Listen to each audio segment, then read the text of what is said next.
Oh, yeah, there you go. A band called Shovels and Rope, Hail, Hail. From a documentary that Roland gave me. I saw your stupid documentary, Roland. But what I got out of it was a new song I like. It's pretty good. Shovels and Rope doing Hail, Hail. How the documentary? It's pretty good. Same thing. That was not a good sell of it. You know. I saw your stupid documentary. Roland's always pushing things my way, and I was like, all right, I'll check this thing out.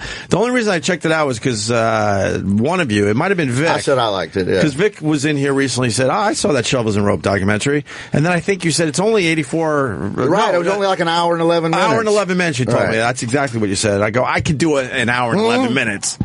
It's a couple. I guess they're pretty popular now. It's a hillbilly couple from South Carolina who's been making music for 3 or 4 years, and it's just their whole backstory. Right, near Charleston, right? Somewhere, yeah, exactly. But then I'm thinking, I still don't know the name Shovels and Rope. That's the name of their band. That's why she keeps yelling fish and grits throughout the movie. She's just trying to think of what they should name themselves back and forth. Yeah, she's she's a bit chubby. They're adorable. I think they're absolutely adorable. They are a nerdy hillbilly couple, little dude. And to me, it's like a White Stripes, Johnny June hillbilly. And they're just, going around everywhere, 200 dates a year, living out of your car. It's that kind of thing, They showed how they made their van into a home.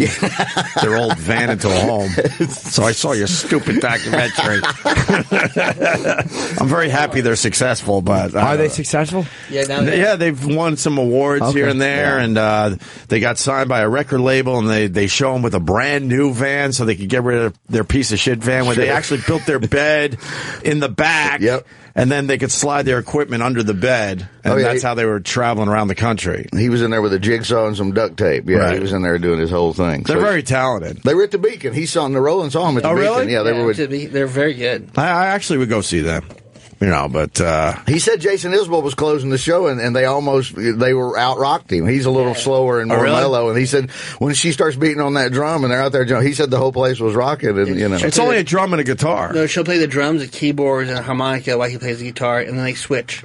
Oh, because in the movie it seemed like she was playing the guitar. No, they both can play each thing. They're very talented, and he looks like a hipster. Absolutely, he's got like a hipster vibe. He wears a baseball hat with a blazer and a collared shirt, and she's just a mess. She's got kind of a Lucinda Williams vibe to her. Oh wow, there you go. Right? Speaking of a mess, there's nothing better than crazy ass Lucinda Williams. Is she a mess? She is out of her mind. I didn't know that. Oh my God, she's batshit crazy. She's absolutely insane. I love. You ever listen to in Lucinda a wonderful Williams? way? Yeah, one song I love is the one that guy played for. Remember we had the guy in from the country or the trucker station, and he was trying to find songs we would like, and he played a Lucinda Williams song. Yeah. That was the one song he had a great call. Her voice is unbelievable. I changed the locks. Can't get back, I think. I changed the locks on my front door. I changed the, that's her too, but Petty made it really famous. We had car wheels on a gravel road. I saw her and Elvis Costello co-host a show called Crossroads on country music station where they put two people together that you wouldn't think together, and then they play country songs and they cover each other. And she's so weird that Elvis had to take over by the middle of the show. Stan Litch, the drummer for Tom Petty and the Heartbreaker, he's hosting this, and he's kind of not suited for a host. He's not a bubbly, hosty guy. And so Elvis is sitting there, and Lucinda Williams there, and she's just weird and shit, staring at her floor and moving her fingers around. She's answering the questions. She's just being a little odd. So Elvis realized halfway through the show, you can see him like as a comic. Jim, you literally saw the comic go, I better fucking take over, and this is about to go south. Oh, wow. And he just takes over and starts interviewing, popping up questions and singing, and he just by the end of it, he was standing by the door shaking everybody's hand as people were leaving, just like a comic was. Hey, thanks for coming to the show. So what's her deal? She's just unusual. Is she a drug addict? No, I don't know. Just sometimes she seems that way, sometimes she doesn't. Right. Yeah. She's nutty. Yeah, she's a little nutty. She's wonderful. Nutty. She's the girl you want to meet on the road after the late show on a Friday. Absolutely. Yeah. Batshit crazy. Yeah. You guys enjoy a batshit crazy one? Oh my God! The worst the childhood, the faster I want them back in my hotel room. He's totally right. He is completely correct. Oh, you guys are nuts. I like the song "Righteously" by her. You heard Righteously? Oh, yeah. She's really good. So you know a little of about Lucinda Williams. Mojo Nixon was on Outlaw Country here. Yeah, we had him on once. He's nuts. Mojo told me that Lucinda Williams is the only person. Mojo was trying to fuck her somewhere on the road a million years ago, and she's like, I didn't know anybody could get pot dick, Mojo. I didn't know there was such a thing as pot dick. And he's like, I guess they smoke some weed, and Mojo doesn't smoke weed, and I guess he couldn't get her or something. Yeah, so something happened. And she's calling him out on it. She's like, wow, I didn't know there was such a thing as pot Mojo. You can't be called Mojo and then have a dick that doesn't work. No, your name kind of gives away that you're not gonna... Exactly. He's lovely, though. Give me a taste of Righteously. You know. Oh, yeah. This is great. But the girl from Shovels and Rope sounds a little like her. Hey, you can fade out. I can listen to that whole fucking song, but we're doing a radio show. Yeah, that's really good. I will listen to the rest of that later on today. I wonder if Courtney Love was influenced by her. Who knows? There's a lot of people. I'm sure there's a tribute album somewhere. But Lucinda Williams never had regular radio success. True. Maybe on some of the country stations. I was kind of out of that world, so I don't know. But she certainly didn't cross over to regular radio. Well, that was one of the coolest things I'd seen when that was very progressive for country music television to be throwing her and Elvis together. That was a good series at Crossroads. What a great idea that is. Just unlikely people doing each other's stuff. Yeah. I love a good cover, as everyone knows. I do enjoy a good cover. Johnny Cash fucking just made every song better that he ever tried. Sure, you know. Oh, my God, yeah. I used to make mixtapes for people, and they were always called some bad pun like covers to keep you warm. It's just something horrible. What a terrible boyfriend. No, I was completely horrible, yes. It was completely awful. Would you talk in between the songs? No. Here's what this song means to me. Means to me. Don't play me like that. You fucking... I had a microphone and been able to do that. I may have put myself in, but I would not do that. Florentine used to make mixtapes for his girlfriend. He would make like love songs, but in between he would put dice bits. Oh, that's great. Really filthy bits about ass eating and fucking cunt licking, and then put this love song. That's so good. And then it's Don't Stop Believing. Sure. Yeah, it's some lovely song. Oh my God. Yeah, that was I used to, when I would DJ things, I would say here's everybody that always, so I'd make it sound like it was going to be a love song, and then I'd play Somebody Got Murdered by The Clash, or something like that, you know. Nice. That was one of my go-to, I thought was hilarious. Our own E-Rock loves a good cover. He's actually made cover CDs for me over the years. Yes. And there's a whole bunch of stuff I never heard before in my life. He goes deep with the cover stuff. Where is he? Where's that turkey-shaped boy? I don't know. He ran out. He was just standing here. He hangs out as we're preparing for the radio show. As soon as these mics go on, he just disappears. The Nativity in Black is the Sabbath tribute. One of my favorite things ever. That Megadeth is great on there. It's a really good one. You know, a whole bunch of people doing Black Sabbath songs? Yeah, it's called Nativity in Black. And Megadeth, at the end of it, one of them keeps drumming, and so he has to yell at him like, "Stop!" Oh, really? That's right. He's like, Dave! He just starts screaming at him. And they left it on? Yeah, they left it on. It's so good. Because they could have just faded that out or something. But it's that's a great CD. Who does there's a really slow version of Paranoid there. It's is it Sepultura? Someone does a really fucking slow version. On Nativity in Black? Yeah. They change it up. I have no idea. Dude, it's really, really slow. I'd like to hear that. Yeah, it's and I didn't know Johnny Cash did Heart of Gold, by the way. By the end of his life, like Jim said, he'd done everything. He did. Practically. That was his thing. Heart of Gold. By Neil Young. Neil Young. Let me hear a little taste of this. Then I want to. Then maybe a little. We weren't going to do covers, but what the fuck? Let's go with it for the while. Because now I want to hear the Paranoid as well. I don't know if people like it. It's really slow. Well, we got to check it out. All right. Let me do Johnny Cash for a second here. All right, you can figure this out. So good. Because then we're just listening to music. That's fine, you know. That's a good one. I still want to do a music show if this stupid company would see it my way. And you'd be surprised what playlist. They let you get away with a lot. I do Bozzy's Boneyard, and you got to stick with, like, all right, this is what it is. Yeah. But I play whatever I want there. I mean, like, within...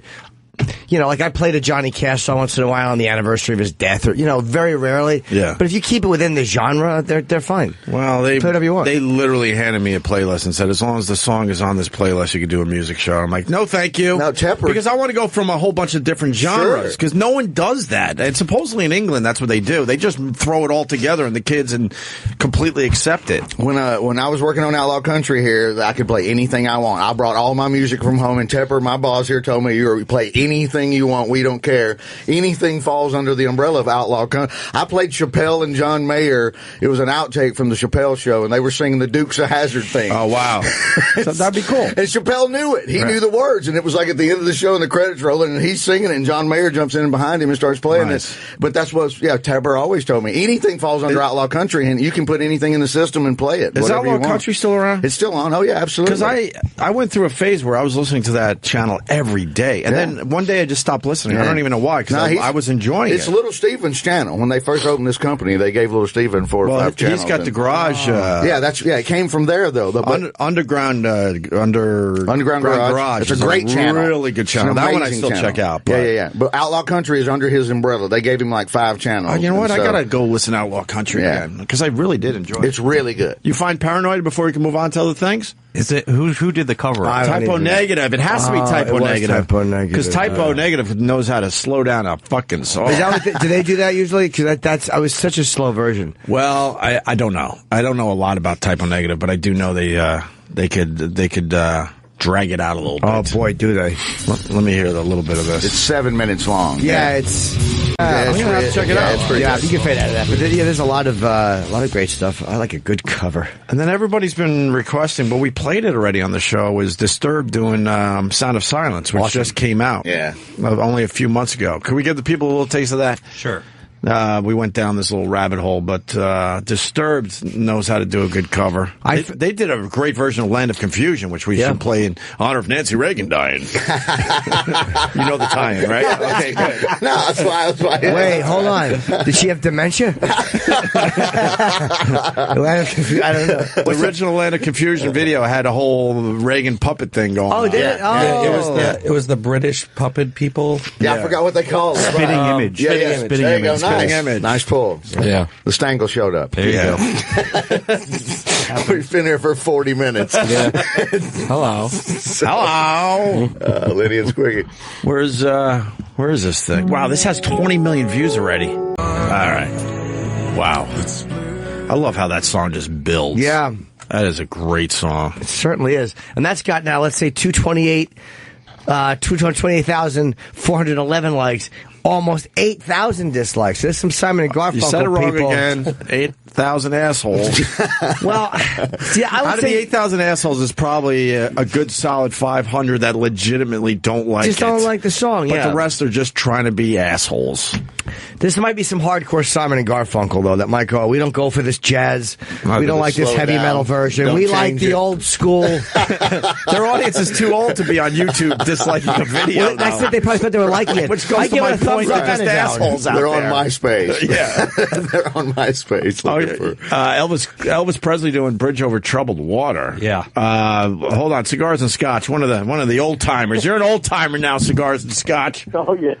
Well, speaking of Simon & Garfunkel, if you want one that's so bad that it's great, Frank Sinatra singing Mrs. Robinson.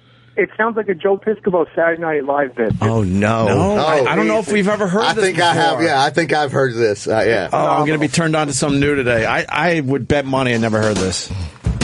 Yeah. Oh, here we go. Get ready. A giant boo already. Right. Hey. And then you hear the sound of a fucking shot glass going over his wife's head in fucking Vegas casino. Ava! Screaming. It's a terrible cover. His voice is fine, but it's just not a good... That part's awful. I don't think we should make fun of Joe Piscopo anmore. I think Joe Piscopo is right on. He's dead on the money. Dead on the money. What band were we just talking about before Sinatra? We were just talking about band. Disturbed? No. Elvis. Oh, Elvis. His cover of, he did a lot of covers. He did Sweet Caroline, which I love. Dice hates it, and he's a big Elvis fan, but he fucking despised that. Why does he despise that one? He's like a more purist. He likes the old Elvis. And also Elvis's version of not just My Way, but, what's the Bridge Over Troubled Water? No. The one by Righteous Brothers. Unchained Melody. Oh, Unchained Melody. We played that before. That was awesome. great.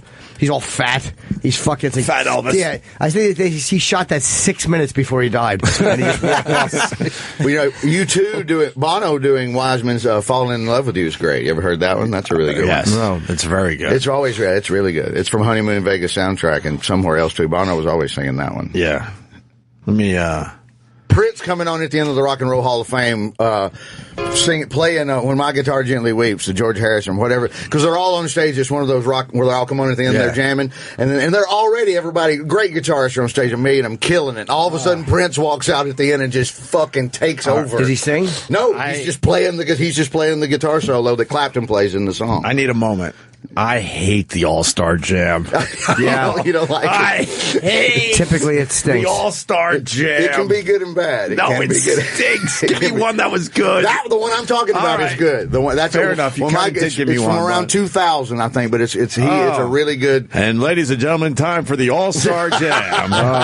There's 18 people on lead guitar. Get the fuck out of here. It is. It's true. I agree. It's terrible. Oh, it's terrible. But I'm a sucker. I like everything. I like everything too much. No, never was a fan of the All-Star Jam. The All-Star Jam is a fucking bust. A bust-a-room. Every time. It's a fucking bomb. There's 12 fucking people on drums. It is. It's like 17 people trading vocals. No, thank you.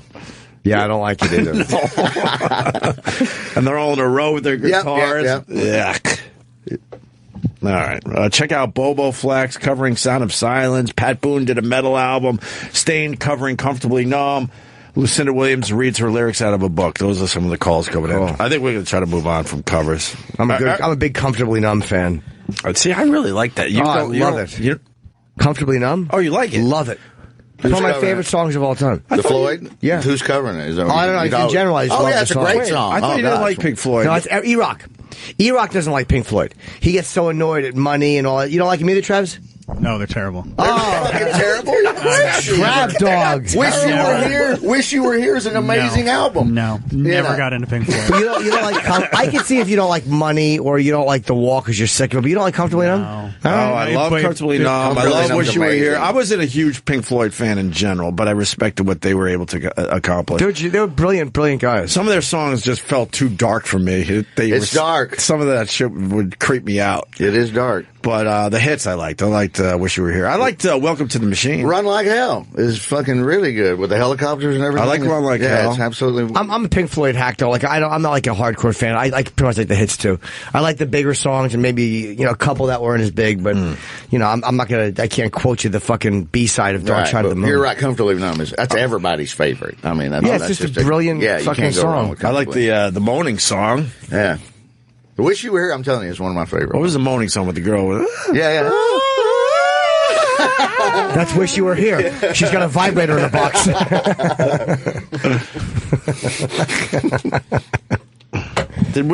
Were you here the day we played the vocals of the lady doing Gimme Shelter? No, just by itself, isolated. Losing her fucking voice. Yeah, no. You weren't here? No, I missed that, yeah. Let me find it. Was it just the isolated? It was on, I forgot what documentary I was watching, and they isolated this thing, and holy fuck, she literally blew out her voice doing this for Mick Jagger. The famous background vocals in Gimme Shelter. Yeah, the rape murder. By the way, there's a woman from, I think she works at Cafe Wa. Noam knows her from the Cellar. She's on tour with the Stones singing that part of Gimme Shelter right now. She's got to be young. She is, yeah. Noam went down to, I think, Brazil and saw them twice because she was there singing that song with them. Right. Oh, this is from the 20 Feet from Stardom documentary. Oh, okay. Yeah. Which is also a wonderful documentary. I didn't see that, so I must have... Oh, man. Also an Oscar nominated, I thought I saw it in a documentary. Maybe someone just turned me on to the actual clip. Is she the original? Yes. Oh, she's on the album. Mary Clayton is her name. And listen to this if you've never heard this before, the isolated version. Rape, murder. All right, so she's talking about it, and then they're going to play the I track. have to go up another octave. Rape, murder. It's just a shadow wave. It's just a shadow wave. Rape, murder. Yeah. It's just a shadow wave. It's just a shadow wave. Rape, murder. It's just a shadow wave. It's just a shadow wave. Yeah. Dude, I I just got chills. Me too. I just Terrible voice crack. No, my nipples are hard. My nipples are hard, right? Look at Mick's face, though. You're too pitchy, dog. I got chills. I did too. I'm not joking. When the voice was just cracking. Sure.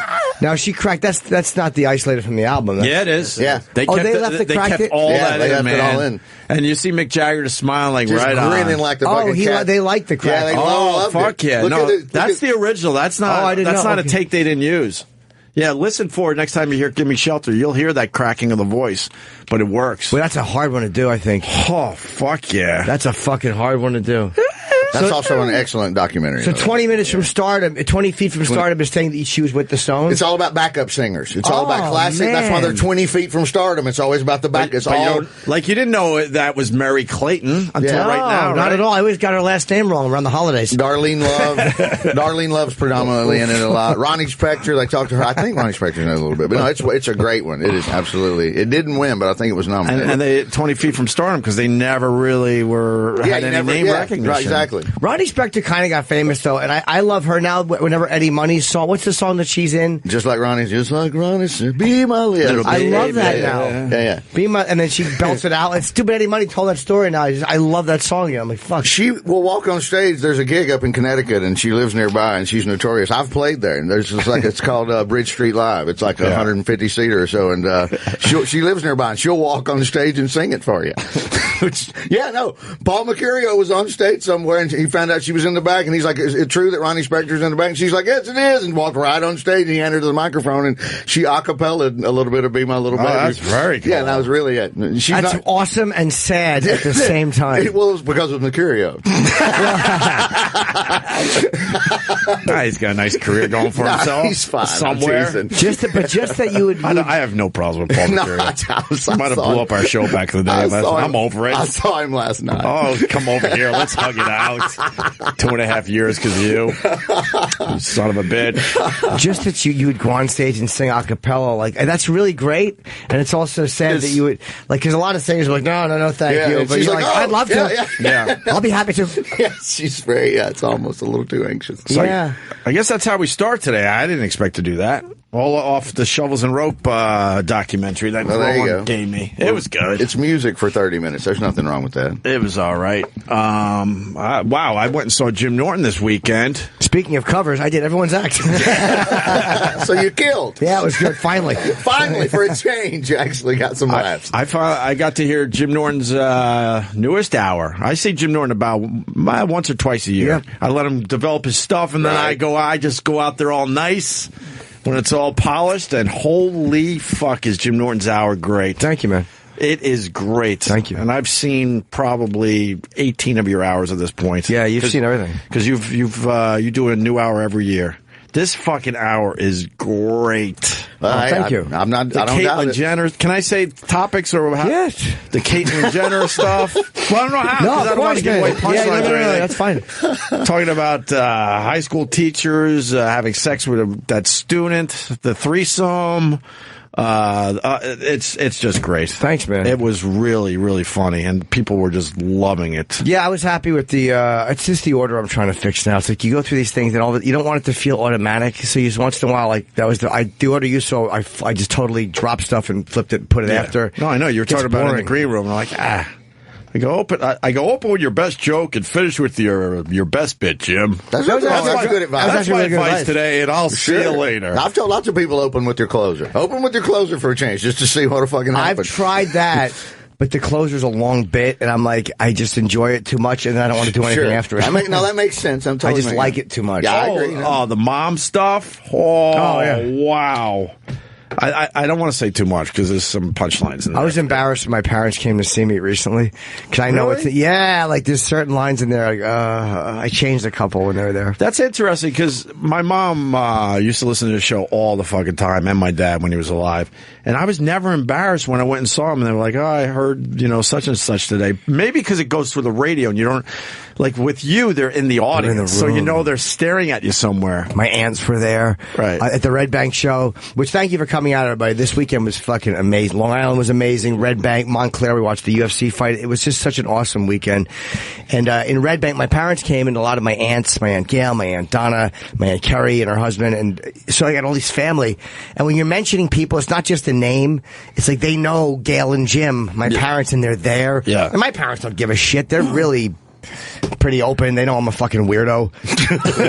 They know they've raised a disappointment. You're a weirdo? Yeah. A successful disappointment, though. Yeah, I think that's the only reason they tolerate it. So that must confuse them a little bit. Yeah. No, that's what. Yeah, my family's confused by that too. They can't believe that you're getting away with this. You get it, like, people want to say it. I get, I saw my mom recently, and she was telling the story. Like, my parents were, they're old. They're especially when we were in our heyday at NEW, when we were like just non-stoppable, and my mom would turn the radio show on to her friends, and she lost friends over this radio show. But I would tell her, like, why would you do that? But they were so proud of me. They're like, oh, my son's on the radio. And they'd be like, you got to listen to this. And then, they probably were tuning in when we were shoving cell phones up girls' pussies and stuff. Yeah, well, So I go to my mom, why would you ever do that? Because she loves you. She loves you. They're proud that she loves you. But that's stupid on her part. Well, sure. You only have so many friends. Right. Well, and she told the story like, one never got over the pride. One never got over the fact that I had her listen to your show. It's so awful. I can't talk to you anymore. One of those religious ladies that go to church not just Sunday. Yeah, they go 3 days a week or whatever it is. No, my mom's got friends like that. My mom's 83, and I've just told her, so my mom has no idea what I say or do. They haven't seen me in 10 or 15 years. She has no idea what I'm doing. Your mom? Yeah, because I told her. She's like, they're listening just like your story. And I'm like, well, then stop it. Quit telling you. Then I'm not going to change my act. Right. I'm going to always say what I want to say. So just say you like me and don't tell them to buy anything. Yeah, just tell them to stay away from it. I've always, for the most part, I've only told the bad stories about my mom over the years, but I laughed my ass off because she thought it was hilarious. Sure. She was not bothered that she lost a really good friend. No, that's a great story. Show. She thought it was great. No, it is great. That's a wonderful story. My mom would not like that. My mom would still be, and she told the story and she was just laughing through it, and then she just never got over the fact she was listening to you on the radio. And my mother would still be mad about it. And Margaret hasn't talked to me since after we took her to your show in Birmingham. It's always embarrassing because they come backstage and they talk to you. They want to talk to you and they introduce you to their friends. Right. I'm like, before the show. I always do it before the show. Oh, yeah. I'm like, all right, it's good. Right, enjoy. See you outside. I'm selling merch. It's humiliating. So they're just dragging couples from like a bingo game or something that don't really understand what you do. No, you hope they do. My parents brought their friends. That's what I'm saying. Can you imagine? They think they're going to a regular comedy show. Right. Oh, no, he's going to talk about his parents with a double-headed dildo. Oh, no. Because parents have just blinders on for you. Oh, yeah. When I was doing radio in Buffalo, I was a fucking nobody. I was doing overnights in Buffalo. And my parents came up to see me, and we're walking around. And my dad, and I yelled at him, and it's kind of, I feel bad that I yelled at him because I was so embarrassed, and he's no longer with me, and I would love that moment back. But he was stopping strangers on the street to tell him who I was. And I'm like, Dad, no one knows who the fuck I am. And I started getting annoyed. But his pride, he was so full of pride that I was finally doing my dream because I was just starting out with my radio career. Either that or he was trying to find the guy from the end of talk radio. Wow. You're dead, fucker. This is him. This is my son. He said this. Right there. There he is. It's him. I mean, I always knew my place. I'm like, I was happy that I was finally doing radio, but I was on no level where people would actually know who I was yet. Ron White's mother had a VHS cassette tape of his act from when he was on like the Showtime Comedy Club network, the first comedy thing, and she would just pull it out of her purse and y'all got a VCR? She would just randomly, yes, she kept it in her purse and would be at the beauty shop or at the mall. Y'all got a VCR? She was always putting it in and playing. This is my son. He's a comedian. Yeah, this is my son. He's a comedian. It's Miss Barbara. Miss Barbara's wonderful. I should have understood that he was just full of pride, but to me, I'm like, you're embarrassing the fuck out of me. No one knows me up here. That's what Ron was like, Mother. Most of these people walking around, they're sleeping when I'm doing radio. Yeah. My shift started at midnight. Who the fuck's up at midnight? Yeah, parents are just proud. They just want to go, that's my cum. Right. That's my cum. Anyway. It's embarrassing. But Jimmy's show at Wilmot was amazing. And then the fans, fuck, man. Amazing. They were awesome. They were so good. Which one did you go to? Where? I went to the Saturday night in Wilmot. Okay. Montclair, New Jersey. Montclair, yes. Great theater. What a great theater, man. Yeah. To the people, if they're listening right now, you guys run a great joint. It's the first time I've ever been there. They were so good. And they also, they did the way they showed UFC at the end. It was their idea to do it because the tickets were at a certain point where they knew that they could make the money at the bar. Yeah. Like they wanted a certain amount of tickets to be sold just so they knew they'd make money and not lose money doing it. And they were experimenting with it, and it worked out. They did everything right. The fucking sound was amazing. The video was amazing. Everything was great. I'm so happy I stayed for the UFC fights. Yeah. When I saw they were going to do that, I thought that was genius. Yeah. Because especially as much as I knew you guys like the fights and stuff, I said, well, this is a great idea. These were two. Excuse me. I thought it was your idea. No, it was their idea. And I was I very thought happy. you put that together kind of. But the last two fights were just amazing. The Misha Tate, Holly Holm fight was great. I didn't, and everyone rubbed it in on Twitter, but that's fine. I didn't think Misha Tate had a chance against Holly Holm. You said she had a chance, Jimmy, but you know a little more about UFC. Well, no, I thought Holly was going to beat her, but I'll tell you what, I called the Nate Diaz tap on Conor. I called that when I said he's going to tap on the ground. Yeah. But the Misha one, I was a little surprised after round 2. I'm like, Holly is fucking in trouble. After Holly Holm and, the Holly Holm Ronda Rousey fight, I'm like, there's no way Misha Tate has a chance. But fuck was I wrong. So you're going into the 5th round and, some thought that Misha Tate might be ahead in the card. It was very close. It probably was 2 rounds each, probably. Yep.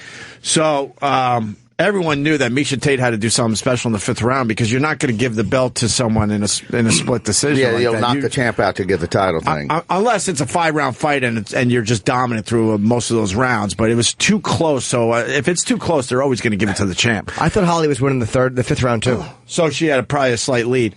And Misha Tate said after the fight that her corner basically said, you got to end this. You either got to be this should not end in a decision. So you either go for it, and if you get knocked out in the process, so be it. But you got to fucking try to, end this fight.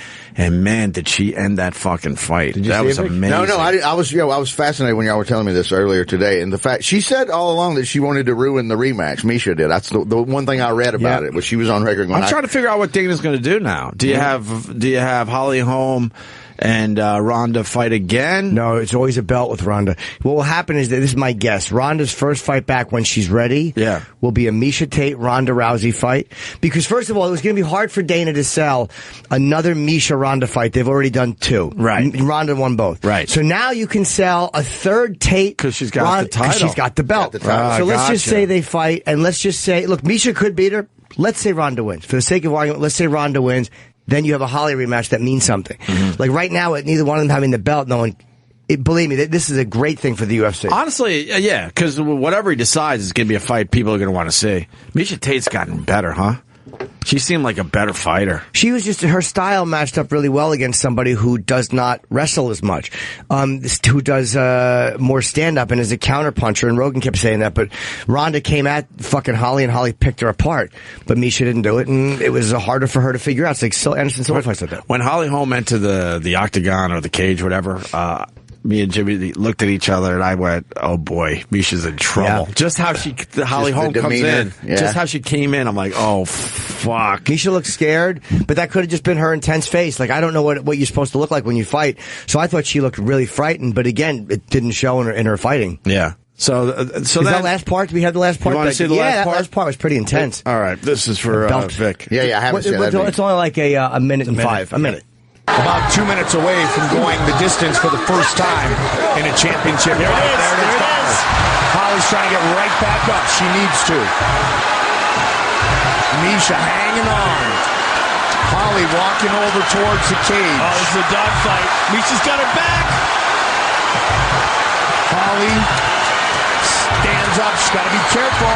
Misha's got her back. Misha looking to lock it in. Wow. Misha looking to try. Wow. She's got her back.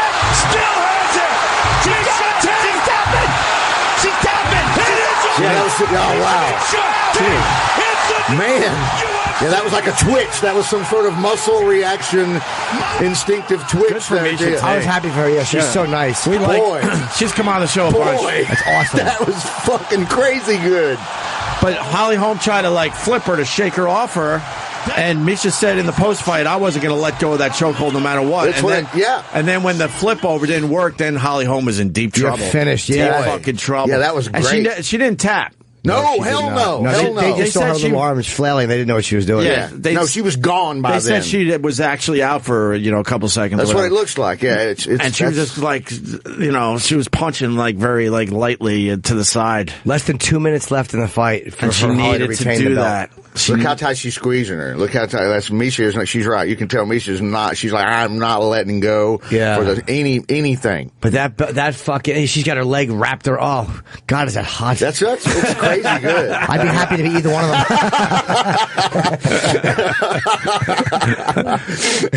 That was incredible. That's really real. They've got to be thrilled to death with both those fights. And it was so much fun to see that in front of a huge crowd. I don't know. I think half the crowd easily stayed. Oh my God, yeah, easily. And everyone just loses. Man, that's great. That's a wonderful atmosphere, right? It was fun. A good sporting event with a big live crowd is always fun. Dude, the end of the McGregor fight, that was that was an upset, I think, in the fans. I know a girl from Ireland, and she was very devastated. She's like, these people love this guy, McGregor. Yeah, this is only 40 seconds. This is the end of Nate Diaz McGregor. Before you push that, though, I felt like McGregor was completely controlling the action, and then Nate got one punch in, and then I don't know what happened to him. He's like, "All right, what's up?" Nate Davis has that attitude. Nate Diaz, what did I say? Nate Davis. Oh Jesus! Of course, Nate Diaz.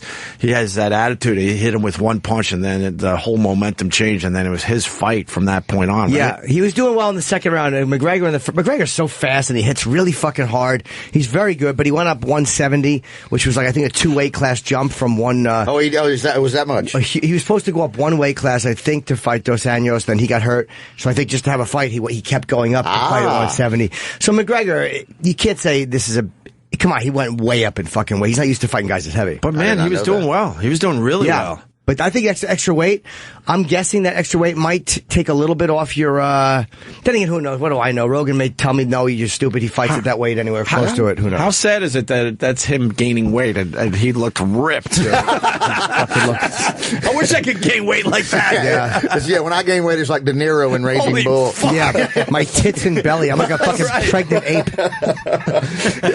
I gained 1 pound. I got bitch tits. This guy goes up 15 pounds and he's still got a rock hard abs. They always fight a little heavier than they weigh in. Like if they weigh in at 135, they probably fight at 140 or whatever much weight they put on during the course of the day, but they put on rehydrating. Yeah. But that's a lot of fucking weight to go up, man. Crazy. But here's the last 40 seconds of this Diaz fight. is bleeding like a fucking like he's been shot. Oh, yeah. He looks like Jerry Cooney. He's wide open. That right eye is wide open. Yeah. There's blood everywhere. And McGregor's been rocked already. Caught him again with a right hook. And another left. And again with the combination. And then McGregor grabs his legs. Look for the takedown. The guillotine. Diaz trying to finish with a submission. He got it. Couldn't do it. He's trying to get out of it. Connor's in serious trouble. 1 minute on the clock. Diaz. Oh, God. Just punching the shit out of him while he's on the ground.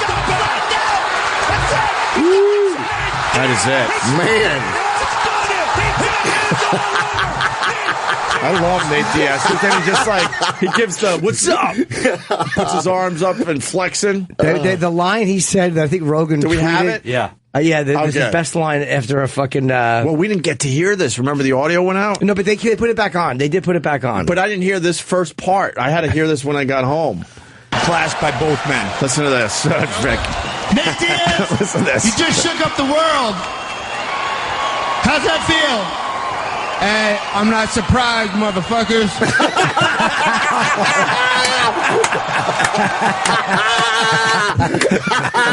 You're right, we didn't hear that. Oh, that's outstanding. I'm not surprised, motherfuckers. That's outstanding.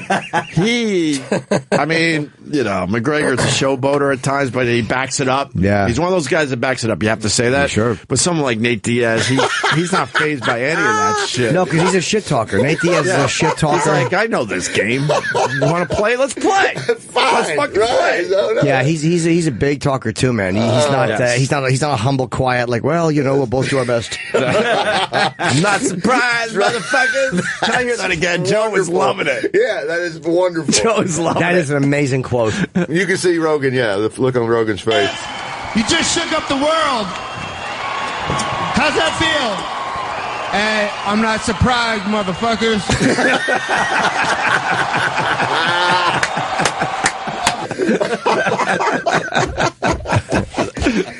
Is that awesome? Yeah, look at Rogan's face. Oh, he's so happy. Loving it. He's so happy. And then, stupid me, I tweeted out that he was a champion. I got too excited. No. It was a non-title fight. It was a non-title fight. It went up. Okay, right. I just got excited. So then I went, well, he's the people's champion. Nice backpedal. Right. Oh, that was so fucking exciting. Yeah. And to see those fights in front of a whole bunch of people at the Wilmont Theater was perfect. Yeah, I would love to do that again at gigs. That was really fun. I get to watch the fight. Yes. I don't have to run home to watch it. Well, now you know it works. It should work anywhere. Worked very well. Yeah. And then now that John Jones is fighting in April, he's fighting Cormier. Maybe that was public knowledge. I just didn't know it. So, not a great fight. Yeah, that's in April. I think April 23rd.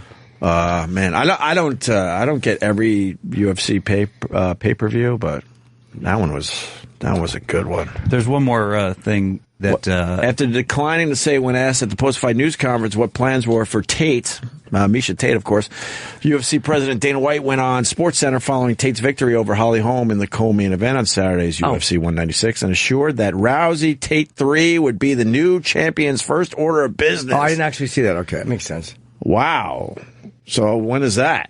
Whenever Ronda's ready to fight, and then give her. What are we in now? We're in February, March, April. I'm going to say July 4th weekend. That's my guess. Ooh, that's good. If that's a big, I think that's a big weekend for UFC. Isn't that UFC 200? I think maybe that's it then. Red, white, and blood. She already say she wasn't fighting in 200? Oh, I don't know. Maybe you're right, Travis. I don't know. She's still got to do. She's filming Roadhouse. Yeah, don't forget that. Oh, so she may have contractually had some time. Yeah, she's okay. Ronda Rousey's not scared of Misha Tate. No, I mean Misha can probably beat her, I'm sure. But I don't know. Misha Tate looked very, very good in that fight. So. Oh, those were two wonderful. I'm glad y'all showed me that. I was clueless. Wait, that's the difference between 145 and 168. We'll tweet this out. Conor McGregor, weight difference from featherweight to UFC welterweight. Featherweight for UFC 195 to welterweight for UFC 196. December 2015. March 2016. January, 3 months. He gained 23 pounds. 23 pounds, and just fucking looks massive. Yeah, he looks great. It looks amazing. He looks almost anorexic at 145 right. now that you see it. Well, I'm going to guess he walks around at 155 or 153 or something. Right. So he probably has to, he probably ripped that off just to get cut for the weight. Wow. All right. Either way, though, like you said, if I could gain weight like that, if I could gain weight like that, I'd be the best looking man in the world. No, you wouldn't be. No? Really? No. You wouldn't be. I think so. But you would feel it. In my own head, I would truly believe you would feel like he's the greatest man alive. Yeah, you wouldn't be. You'd just be in better shape. You'd be Vic in better shape. Okay, all right, you're How right. do you gain 20? People would be like, who's the ugly guy with the great body? Oh, it's Henley. I can tell by the Auburn hat. How do you gain 23 pounds like that and still be ripped? I don't know. That's unbelievable. Yeah, so I respect him for going up and doing that. Like, he just said, fuck it, I'll do it just to make the fight great. Yeah. All right. No, that's a good athlete. You're right. That's a pro. That's a champ. You can't fucking shit on a guy for going up 23 pounds in 3 months and losing to a guy. No. Neither one of them trained to fight the other one. Right. When you out at 8:15 today? Yes, I am. All I'm right, so shooting let's just today. keep going then. That's why I'm asking. Oh, yeah, I'm gonna eat eggs. Let's just keep going then. Okay. Nancy Reagan has died at 94 years old. I saw Nancy Reagan drinking a pina colada at Trader Vic's, and her hair was fucking perfect. That's when, Did you? Well, near the end, when Zevon would sing the song, he would change it into that. He would always say, instead I saw her wherewith, he would say, I saw Nancy. And her hair was perfect. Her hair was fucking perfect. 94 years old. Wow. She is no longer with us. So he made it to how long? How old was he when he died? Reagan was 93, somewhere 94. up there, right around the same. That's just no matter how good. That's just, and then Jimmy Carter, brain cancer in his 90s, fucking beat it, brain cancer. Yep. They said he doesn't even need treatment anymore. Still going. That's amazing. That's one of the headlines today. They said Jimmy Carter doesn't need any further treatment. He's good. At 90, what? How old is he? Reagan made it to 93. 93. And how old is Jimmy Carter? He's 93 as well. Well, something to be said for good health care. Yeah, they were two different 93s, though. Reagan wrote that letter in 2000. When did he write his letter? When did Reagan write that famous letter? When he was when he was losing it. When did he die? When did he die? 2005, 4, 5. 5. All right, so he wrote it in 94, right? 1994. He wrote the letter, basically saying goodbye. Remember, you don't remember this letter? It. Yeah, saying he knew it was. Oh, this letter was brutal. I don't remember, but it was an amazing letter. Basically saying, he's telling everybody, my fellow Americans, I've recently been told that I'm one of the millions of Americans who will be afflicted with Alzheimer's disease. Upon learning this news, Nancy and I had decided whether as private citizens we would keep this a private matter or whether we would make this news known in a public way. It goes on and on. I mean, we want to read this whole thing right now? In the past, I wish I could do Reagan. In the past, Nancy suffered. That's Nicholson. Is that good? That's really okay. There you go. That was really good. I'll do a good Reagan. That was terrible. I think it was right on. Thank you, Travis. Opie. In the past, Nancy suffered from brain cancer, and I had cancer. Breast cancer. Sir, what did I say? Brain. Oh. Well, I'm old, and I had cancer surgeries. Well, we found through our open disclosures, we were able to raise public awareness. Jelly beans. Well, we were happy that as a result, many people underwent testing. Well, Travis, is that good? You know what? I was wrong. That's good. Thank you, Travis. It's too long and it's too hard for me to do. They were treated in early stages and able to return to normal, healthy lives. People that got tested because Nancy had the breast cancer, right? So now we feel it is important to share it with you, and in opening our hearts, we hope this might promote greater awareness of this condition. Perhaps it will encourage a clearer understanding of the individuals and families who are affected by it. I was wondering, you think someone wrote this for him at the time? Because he was already hurt. Yeah, he already had the signs. No, right here. At the moment, I feel just fine. Oh, all right. I've made love to my wife, the pile of grapes. I intend to live the remainder of the years God gave me on this earth as a hedgehog, doing the things I've always done. I'll continue to share life's journey with my beloved Nancy and my family of goats. I plan to enjoy the great outdoors / indoors / everything in the middle, and stay in touch with my friends and supporters and glonksnook, whatever that means.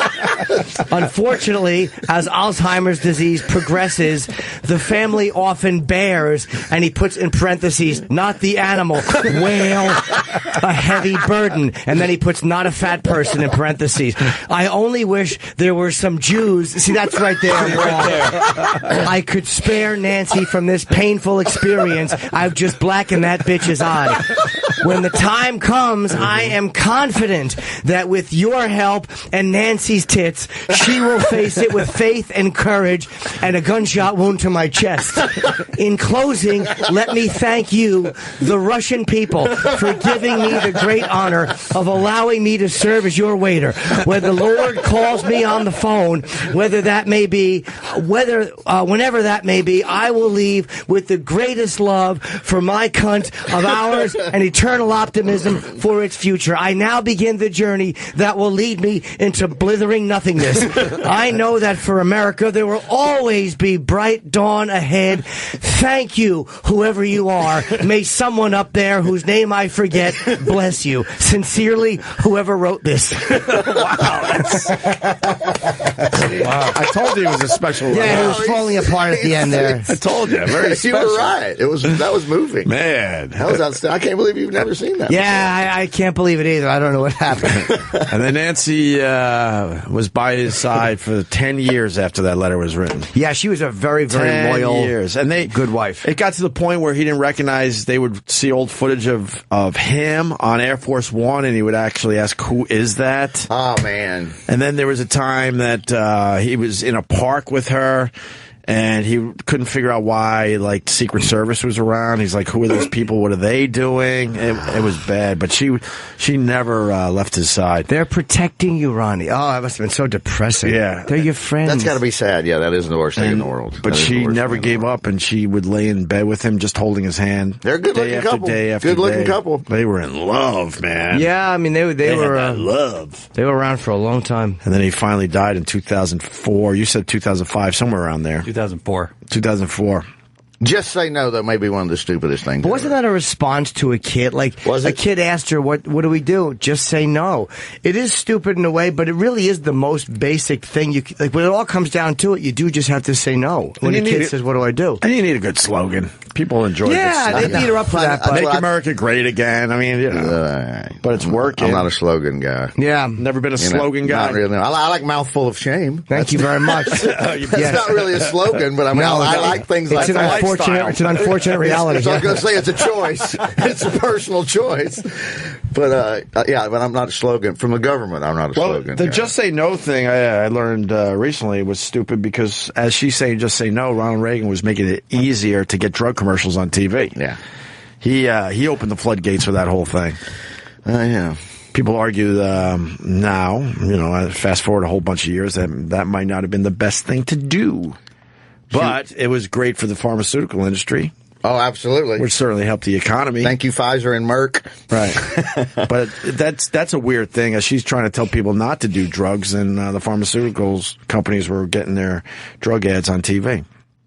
And then I believe, if I got my info correct, then Clinton made it even easier. Right? Yeah, but it started with so. Reagan, and then Clinton made it extremely easy.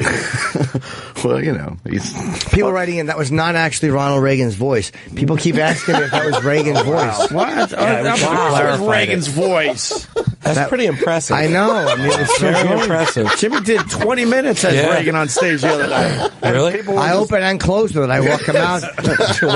Yeah. Colin does a very good Reagan too. Have you heard Colin's? Colin does a He's really. done it on our show. Yeah, it's a chilling, uncanny Reagan. Quinn. Yeah, does a great Reagan. I did not know that. Yeah. I would love to hear Quinn do his Reagan. Yeah, he does a terrific Reagan. Yeah, he tends to go with the whale. He does that better, but I do the jelly bean angle a little fiercer. Yeah, you attacked it. I went right after it. What else about Nancy Reagan? I guess that's it. Those are the basics. Everybody remembered the astrology stuff. She got a lot of flack about that too. That was her whole thing. She was really into astrology, and that was influencing the president. Just based on what Jim and I was doing that day. Right. All right. Oh, this guy wants to say something to little Jimmy Norton. Oh God! Hopefully it's praise, or it's probably to compliment Reagan. Go ahead, sir. You're on. You're on, mister. Is this you got Damien on? You're on, sir. Yes. Yeah, Whoever you are. Hello, buddy. Oh, sorry, Bo. I didn't realize. I just wanted to congratulate Jimmy on an awesome job at Paramount. I was there. It was very, very good. Thank you very much, man. I appreciate it. It was a great crowd. I was actually chipped in the audience. My name was Damien, and you started going off. Oh, right, about being in the fucking Omen or something. Yeah, fucking clever. But what's funny is my wife. You were talking about how people, bring other people to the show, and they have no idea about, the characters from the O and J show, and you're going off on me with Chip. And she's looking at me like, "What the fuck is this?" and she I had to explain to her, and then Uncle Paul's going on, and she's like, "What the fuck is going on?"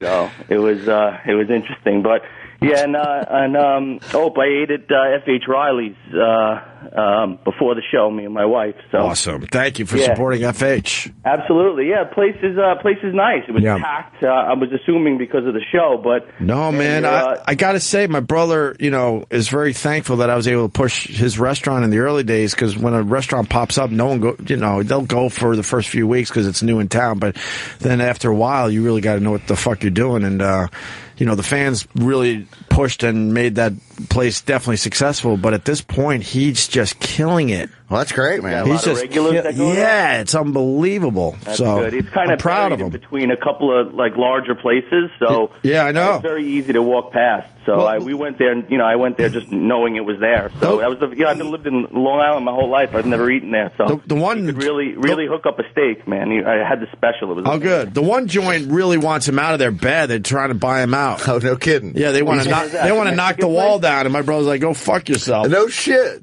The Mexican place next door? Yeah, whatever. I don't know. Maybe. Right. Or maybe somewhere else. There's only a couple options if I said knock down a wall, but whatever. And then he's opening up. Did you ever get to talk to Tara after the show? Who's Tara? Who's Tara? It was someone you're talking to in the audience, Titty Tara. Oh, yeah. She came up at the end. She was very Titty nice. Tara. Yeah. She said Tara like titties. I asked her her name. I was looking at the pictures that you placed, and I think you're grabbing the boobs of some chick, and I was just wondering if that was her or if you don't remember. No, but she did come up and say hello at the end. How was Titty Tara? She was very lovely, yeah. Was she a looker?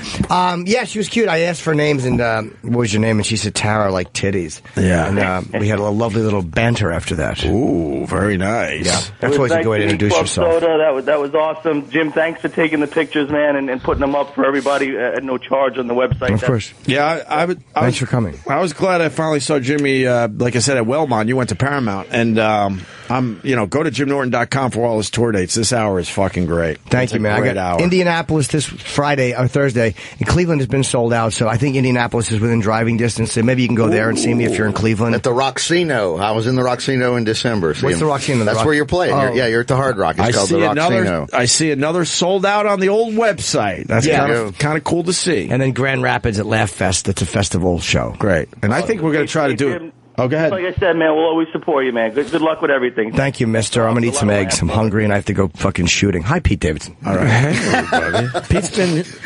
We decided not to wake you up. Was that a good move or a bad move? No, thanks. He was snoring. He was foghorn tugboat. There's nothing scarier than waking up and not knowing where you are and then realizing you're in Roland's office.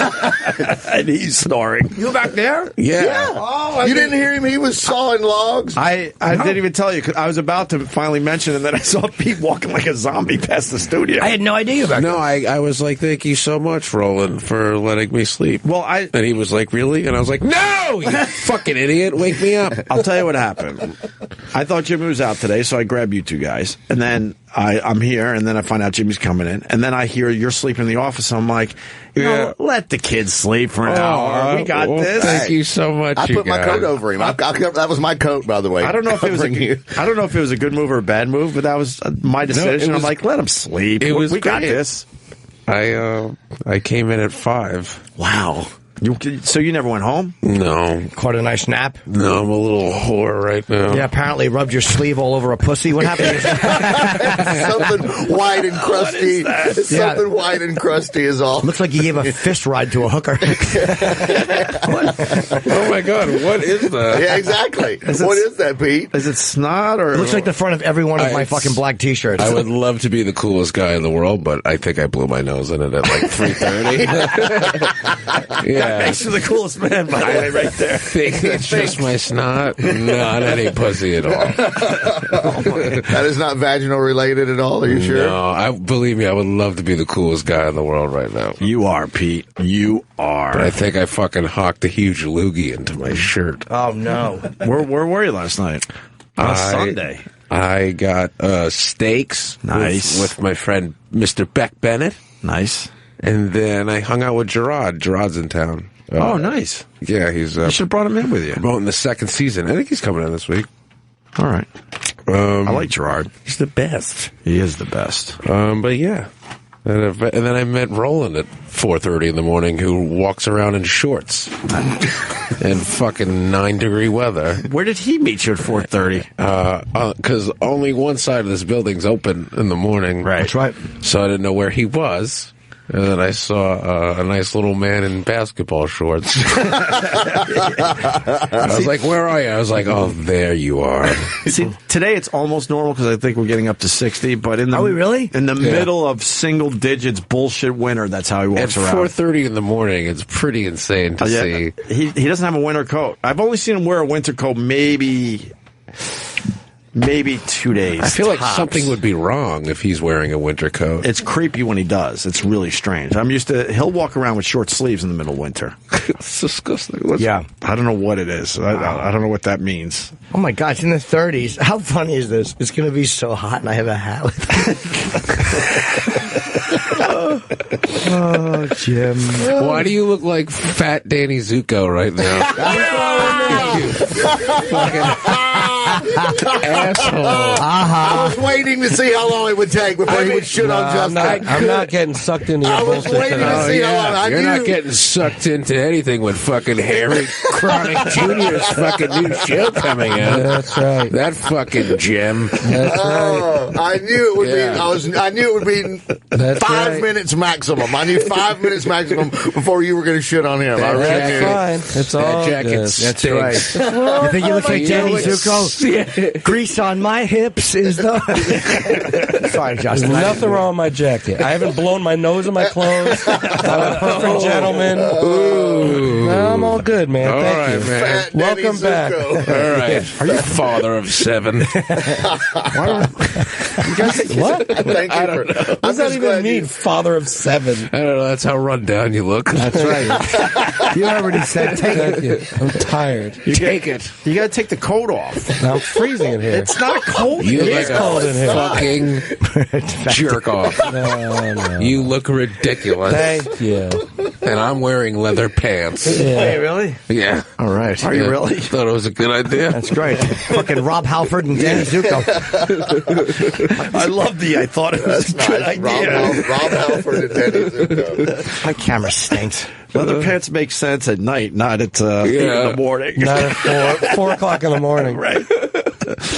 Maybe at midnight they make sense. Oh, my God. All right, lads. So, I got to go. You really got to go, I have to. Jimmy? Yeah, I got to be down there by 9. All right, why don't we take a break then? I just wanted to stop in and do a first hour. I don't like to take off unless I have to. You're crazy. I'd be out of here in a second if I had something else going on. Yeah, no, I figured the first hour. It's your show. Your name is on the channel. If I have a dentist appointment at 10 a.m., I'm out of here for the day. Teeth cleaning guys can't make it. I'm sorry. Sorry. All right, JimNorton.com for all his tour dates, but it's Indianapolis this weekend. Yes. And Cleveland, which is sold out. And then Grand Rapids, Is that all Michigan. this weekend? I guess That's so. all Thursday, Friday, Saturday, yeah. Thursday, Friday, Saturday. A wonderful shit. run of gigs. All right, JimNorton.com, and the animation thing is up there, too.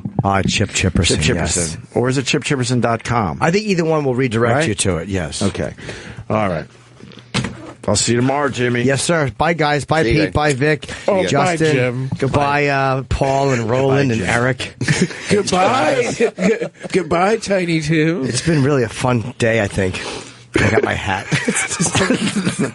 It's warm out now. I mean, it's cold out now, but it's going to get hot. I said to you Saturday, do we have one more minute? silly Do we have one more goose. minute before you leave? Yeah, sure. The Kirk Cinnamon from, I guess it was the Paramount. Oh, my God. Call the governor. Has anyone else seen this? I can't even look at it. I am a electric chair. huge fan of I all of can't Jim's. even look but at it. No, me too. I'm with you, Pete. I agree. Every I got a time he- hat on. It's going to be hot. I can't even Oh, look. crazy Kirk. Could you play the Jim Norton Kirk Cinnamon from Paramount? Oh, it's awful. I can't watch it. I was so uncomfortable. Every There's an time he electric, posts- There's an electric chair in the Paramount, by the way. Is wonderful. I told What you a how fucking cool that great place gig. Yes, outstanding. And the Is that Long Island? The design of it is amazing, and the downstairs like members area or whatever. Is The speakeasy and everything. The It's whole secret so rooms. great. Yeah, it's really cool. It's awesome. And so I was in one that had an electric chair. It's on his YouTube channel. Oh, there it is, right there. Oh, it's repulsive. It's right there. Yeah, there you go. Play this. I'll see you guys. I can't watch this. Just hanging out here, not doing a whole lot, just about to get electrocuted. I'm in the electric chair. Call the governor. Call the governor. It's not really plugged in. It's so much fun, this room, though. You're in the electric chair. And the waitresses, I'm sorry, servers, they've been coming in, and I've been saying, like, oh, I'm shocked. Call the governor. Sharing laughs, having good times. Sharing laughs. They laughed a whole bunch of times because they keep coming in. I keep saying that, call the governor, call the governor. Because I was pretending, and they're like, what did you do? And I was like, they're like, what crime did you commit? And I was like, I stole a bunch of cake or something. I didn't know what to say. That's the crime I committed. I cake. So, where the cake go? I think Kurt stole it. Oh, I appreciate you just watching the video and laughing with me. Sharing a laugh. Share the video with people so they can laugh and gotcha. It actually made Jim Norton leave the room. He left. Yeah, we played it for him, and then he leaves. He's like, left. I can't watch this. Anyway, all right, we're going to take a break and continue with Pete Davidson and Vic Henley live from Lou's Cruise on the old iTunes. That's right. Download that shit if you like him on the show. Stay there. Back with Vic Henley and Pete Davidson. Yay. And Justin still has his coat on. I'm cold, man. You're not cold. I am cold. Fat Danny Zuko. Yeah. I won't be hearing about that all day on Twitter. You do it. You shaved your head, too. You got a haircut. That was like 2 times ago you were in. Oh, wow, really? Yeah, it's growing out already. You should notice. I've been nice to you for a while. You have been. I've been nice to you, too. Yeah, but why wouldn't you be? I don't need you. I don't need you at all. Okay. He doesn't need any of us. You can't wait to get the fuck out of here. I was going to point that out. I don't need you. I don't need anybody at all. I am Fat Daddy Zuko. That's right. Go Grease Lightning. Want Supreme? I think out of the two brothers, I think we're losing Justin before Eric. I like Eric. Eric's useful. Eric's still hanging in there, but I think Justin's already dreaming of Justin's of ready the Harry to fucking Connick Jr. show. Oh, yeah, he's totally. He gave up. He gave up months ago. You gave up on me, you son of a bitch. No. I mean, I know a lot of people like to tell you that behind the scenes, but that's not true. Honey, I'm just picturing you doing like you're the one that won. Doing the whole entire dance, but with knee pads because you're fat. Thank you, Pete. Knee pads. It's a pleasure having you back. Yeah, go Grease Lightning, go Grease Lightning. With knee pads and elbow pads on. Yeah. Get over here, Sandy. Yeah. It's all good. Hey, Sandy, you want to fuck? Yeah, it's all good. It's never good when you say it's all good. It's all good. It's going to get canceled after 7 episodes. Fucking Harry Connick. Who's going to watch that fucking shit? Why don't you get Malcolm Jamal Warner to do a fucking talk show, you fucking retard? Yeah. Now, Opie, later today. Let's get the 4th most interesting judge for American Idol to do a fucking talk show. Who's going to watch that? Opie, when you text us later and you say, once this show starts, you have to stay on the show, and I say it's going to be hard to juggle, this is why. This 9 episodes. This is why NBC is not going to want it. I am trying to get these guys to stay around. Yeah. Harry Connick, dude, you better fucking stay. No, it's going to go right down the tube. He's a lovely man. He's a national treasure. Who's going to watch that? What do you mean you're not staying? No, I'm not staying. You better stay. There's no reason to stay. Why aren't you staying? Because I'm not going to do that in this. Why? What, did you get picked on by a 20-year-old? Fucking wiener? I am fine to get picked on by a 20-year-old. I'm not going to do this. He's only a couple years older than your daughter. Yeah. You should be able to handle a kid like him. Your daughter must come home and your daughter must be like, ugh, Dad. No, I can, but as I pointed out to you, I'm more behind the scenes, so I'm not. With that fucking jacket. Yeah. Did you get that jacket to impress Harry Connick? It's not. You're like, hey, baby, season 2 already, right, baby?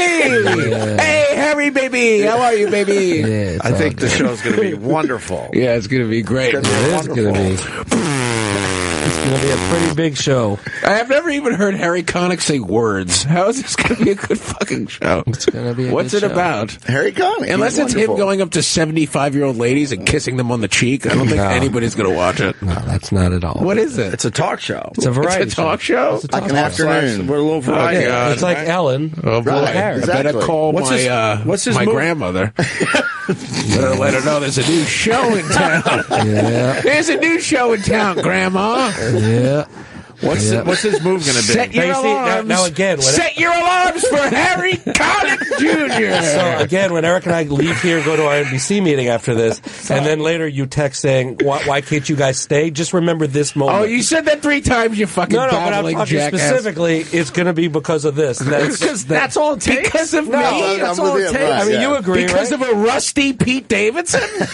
I just want to point out, Pete, that our show is on many NBC affiliates. Oh, what? I don't give a shit. I know. I'm so surprised I haven't been fired yet. Really? Yeah. You've been killing it lately. Yeah. To who? To who? According to other 22-year-olds on SNL? Yeah, how many 22-year-olds are on SNL? It's just me right now. You're the youngest by far. I think so. I think like the oldest is maybe Jay. Besides me, Jay's like 29. 28. Yeah. Well, that's a bit of a difference. What's Harry's move going to be? Ellen's got the dance. There's no move. There's no move. And there is a promo out. His move is he does a huge line of cocaine and stares at himself in the mirror before every show. Clean living. He goes, "This is for Stangle, baby. That's exactly This is right. for the Stangle." Yeah. Clean living for Harry. Clean living. It's all clean living. Maybe he'll do some Cajun recipes or something like that. There might be Cajun recipes. Yeah. I know he loves his Cajun food. He loves his Cajun food. I'm totally kidding. Harry Connick's going to be a hit. It's going to be Justin won't look up. It's going to be I'm looking You at know, he's right. He's actually, Pete has beaten him into submission. I just haven't looked up the whole show. I just know that if I engage, I will be hearing about it in later meetings. What would they say to you? What do you think they say? I'm telling you, I've told you this off the air, that stuff that happens here can impact other stuff, and that could impact our future. So then they have advised us not to engage in various things. Opie! They don't know that all publicity is good publicity. Impact his They're not buying into the all publicity is good publicity. That's fine. We can all laugh, but then we're going to be getting these panic texts later. Guys, you got to stay on the show. I like. Well, I want you around. I know, but I'm telling you. Of course, I want you guys to stay. Yeah, I think you're great for the show. We are trying to figure that out. I like him better. I love. Yeah, he's wonderful. So he is absolutely cool. fabulous. Yeah.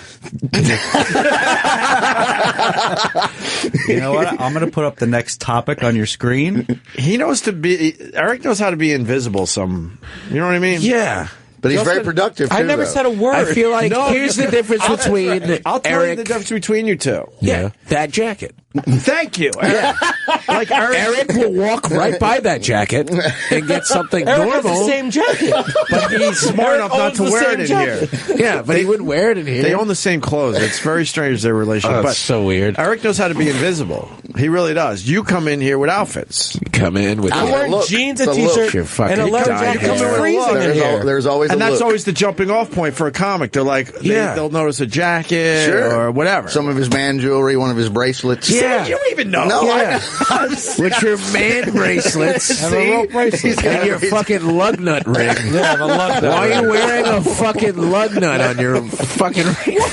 I like my ring. Lug nut, that was funny. Lug nut. I gotta acknowledge that's funny, but I'm still laughing over man jewelry. What's man jewelry? Jewelry? Jewelry.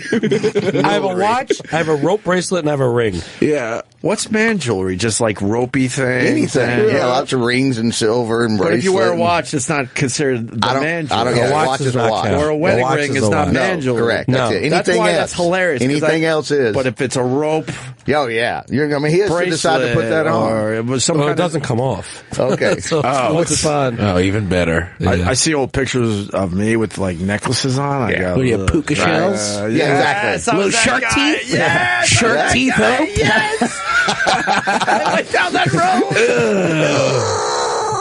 Shark teeth ope is maybe my favorite. I never officially had a shark tooth. Oh, okay. But I had one. It was in sort of that 8th grade. same type of shit, though. Yeah. The But puka shell. I had the puka shell. Who did it? And a St. Christopher. I had a St. Christopher, too. I wouldn't leave the house without that. Yeah. I wouldn't leave the house without one of my deep V's? No, never went deep V. Never deep V neck? No. But I'd make sure you could see my necklace. Nice. And then I went, I'm dating myself now. He's too young to understand the next one. What's the next one? The Greek rings on multiple fingers. Oh, yeah. I don't know that one. Yeah, I missed yes, that you fad. do, Vic. No. Maybe you didn't do it, but you know it. No, it might have been a northern thing. I'll tell you who might be able to have an hour conversation about that. I've never heard of a Greek ring. I called them Greek rings because maybe I got them when I was over there in Athens, but they were selling them everywhere, and then you just didn't wear one or two. Yeah, you had a bunch. Oh, those things. I've seen those, yeah. I what are they that. officially? Yeah, all right. It comes up as Greek rings on Google. Oh, okay. I had what is the Irish one? The Celtic knots, yeah, the symbol. Clatter ring. Yeah. But you wore one, probably. I had one. There was a time you wore multiple. Yeah. You would probably do at least 3. See, that's a lot. I can't imagine leaving my house every day and going, all right, hang on, you're in front of your dresser and you're fucking putting on a bracelet and rings on every finger. Look, I'm clean now. Look, nothing. That's no what I tell jewelry. everybody. I'm clean. No, that's what I've told everybody. Why would you you don't hang a gold chain on a Mercedes, do you, motherfucker? It's a Mercedes. You just enjoy it. That's one thing about getting older. You finally do not have to deal with fads anymore. I went with the fucking earrings. I went 3. No, I went 3. You in the had left. 3, really 3 in one ear. Wow. And I come from the lounge where you left the right one alone. Oh, you had the earrings. That's in 3. You can only have it on the left side. But then something happened, and then some guy said, "Yeah, right. Fuck this," and then would be both ears. I had both ears. Did you? You're young. Up until high school. See, then I got to high school. There was a time, man, you only went left. Oh yeah. If you went right, you were. I had this weird moment where I caught myself in the mirror. And, I didn't have any friends, but I had 2 earrings. And I was like, I should take these out. Yes, more earrings. When you have more earrings than friends, that's a bad I was sign. like, this is ridiculous. Yeah. And I said things like, yo, what's good? Yo, what's good? Yo, what's good? You like my earrings? Right. The day I looked at my man jewelry and said no was a good day. Oh, yeah. And then I never looked back. I was on the road with a dude one time, and my brother happened to be there, and he'd got his ear pierced that day, and he made the mistake of asking my brother, what do you think? My brother's like, it's a crutch! It's a crutch! It's a crutch! It's a crutch? It's a cry for help! That's what he said. The first 2 things he said was, it's a crutch and it's a cry for help. When I see dudes in their 50s that still have their ear pierced, it creeps me out. Yeah. I feel like it's dirty and smelly. I feel like it's been in How do there you feel about the since old you got gray-haired it. ponytail dude? What about the gray-haired ponytail dude? Is that also odd for you? Ponytails are also very fucking weird. It is strange when you're 70. When I see a grown man wearing a ponytail, I get very uncomfortable. Yeah, I also want to know all the stories you have. I'll tell you right now, the latest fad, and if I was younger, I probably would have tried it. That's fucking weird. Is the man bonnet? The man bun? The man bun, I guess, officially. The right? man bun? You haven't seen the man bun yet? This is the dumbest thing ever. It's everywhere. Fucking awful. But if I was younger, I probably would have been influenced and done it. No, they're putting it on fucking jerk-offs. They're putting it on top of their head. They look like ridiculous people. They're putting it totally on the top, like that guy. Yeah, and girls want to fuck that dude, so bad. I know so many chicks that love that. The man bun? It makes no sense. It looks kind of Unless you're an 18th century samurai, you shouldn't be fucking wearing a man bun. I agree. But I know my young self. I would have fucking done it. You would have tried it. I like your honesty. Comes in with a man bun. Actually, before I cut my hair, my shit. Before I cut my hair, Opie was trying to convince me to do the man bun. Well, that was more of a goof, though. Yeah. Okay. I wasn't doing that. Look at that.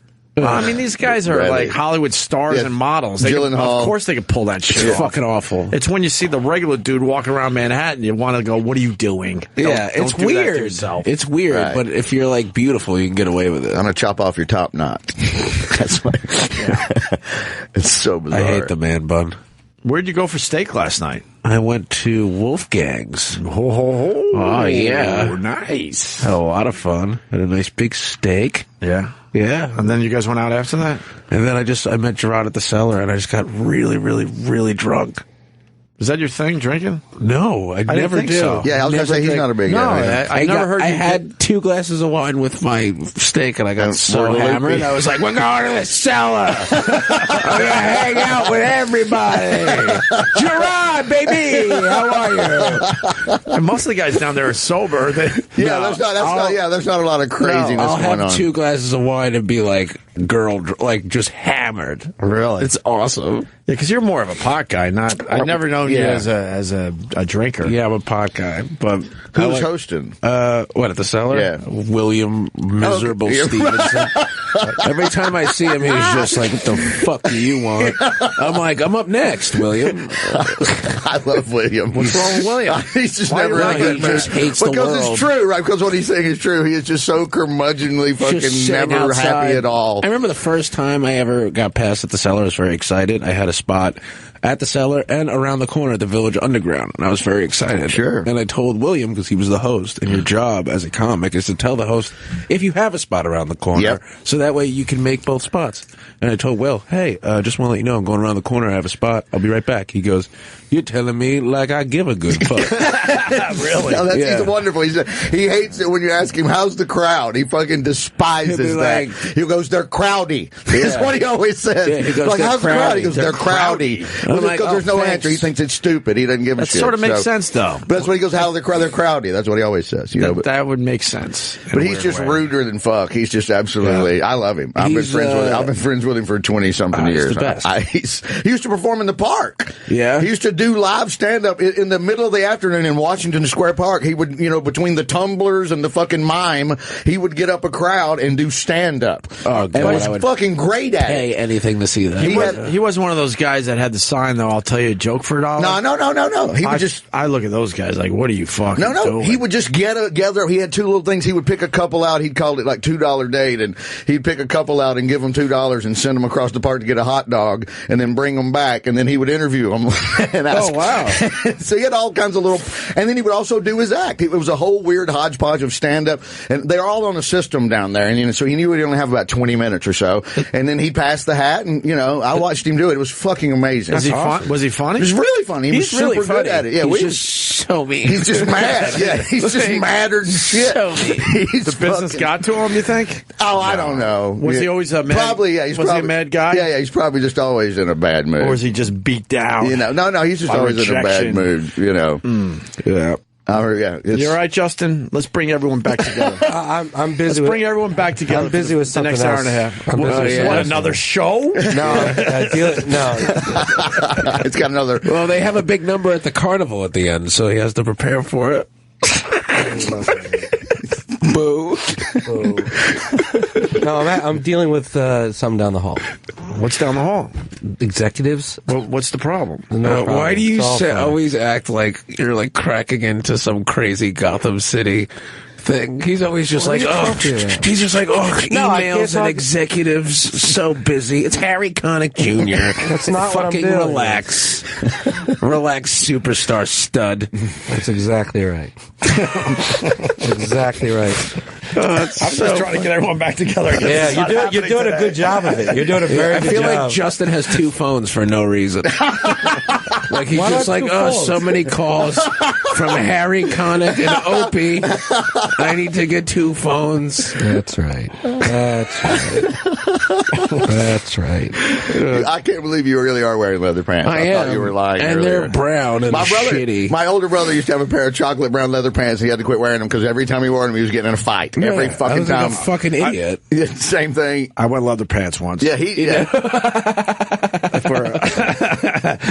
That just sounds funny. It definitely does. It sounds really But funny. I was smart enough to know that the leather pants were not for me. He had on the chocolate brown leather pants and a pink shirt, and this biker dude was screwing with him, and he did the old the dude was on a payphone back in the day, and my brother walked over to him and took the payphone and just beat the shit out of him with the phone. Really? Yes, for making fun of his chocolate brown leather pants and his pink chocolate shirt. brown leather pants. It's almost impossible to pull off leather pants if you're a guy. Almost impossible. I didn't even look at you. It's odd. Yeah, it's so weird, especially this early. Yes, it is. That's what the strange part is. I It's think just too early for leather. I think that's what it is. Wait, what? All right. So why did you pick the leather pants for last night? I figured it was a special steak occasion. All right. Figured, Break out the chocolate leather. Break out the chocolate leather. Eat brown. cow, wear cow.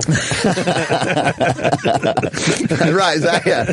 He was in a bovine mood. Right. You know what's really sad? My mom got these for me for Christmas. No. And she said, I think you would look very good in them. Right. I think that's you might be a redneck if your mother buys you leather pants for Christmas. Leather brown pants. That was Morrison. Morrison wore the brown, didn't he?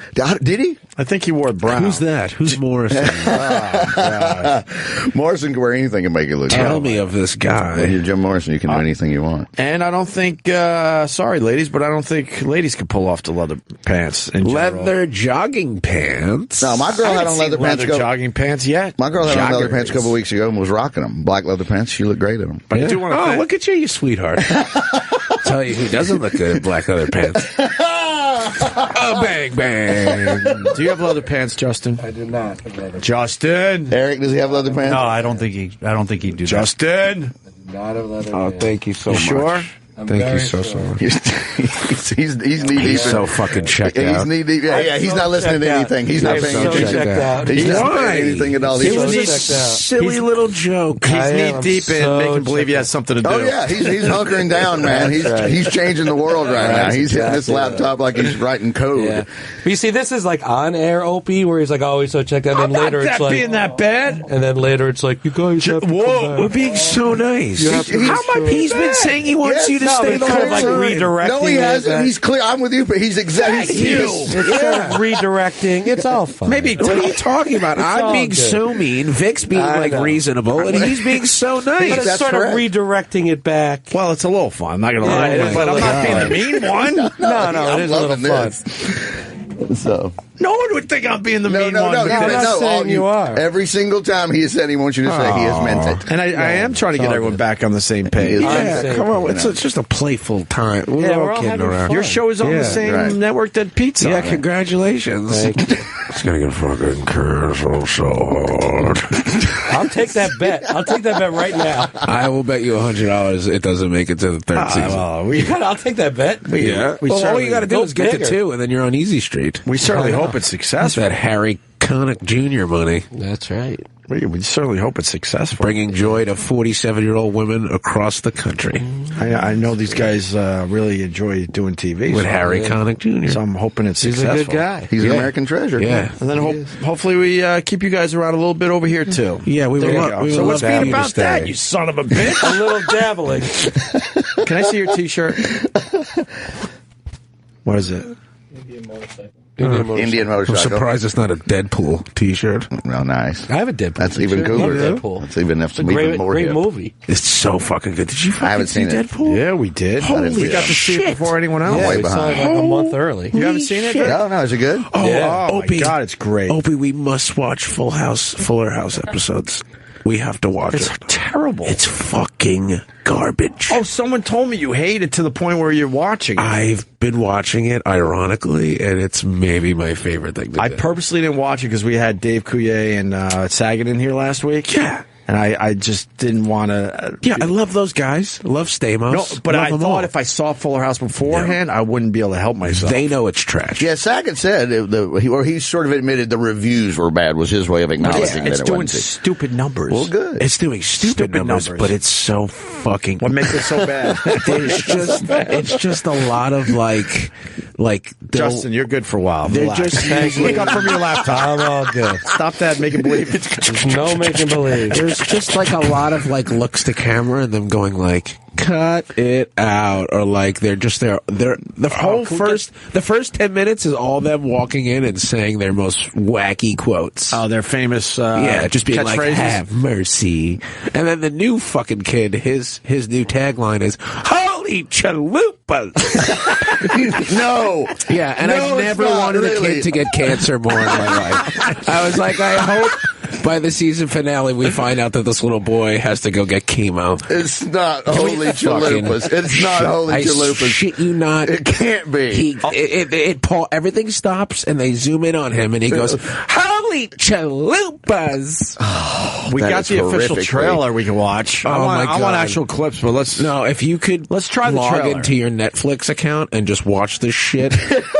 It's so fucking bad. Oh, how long's the episode? We should just watch one full episode. No, about 30 minutes. 22 minutes. 22 minutes. Dude, there's that many stops where you can. How about we watch one episode until it gets really bad? If you watch the pilot, I guarantee you we won't be able to get through it with how much bullshit there is. How many Holy Chalupas? There's so many Holy Chalupa moments. Yeah, it's fucking abominable. And they picked it up for a second season. Of course they did. It's fucking garbage. Good word, Pete. Abominable. Let me see the trailer. Dude, let's see the watch the official trailer and say that you don't want to see this first episode. I had no desire to see Crazy? I wound up living back in my old bedroom. I moved in here when I was 5. Now here we are again. Tits. It's a circle of life. Oh, look, and there's Simba. I don't even know what was said. Simba. There's Simba. Joe. Oh, She held up she held up the baby. One for one, baby. Killing it.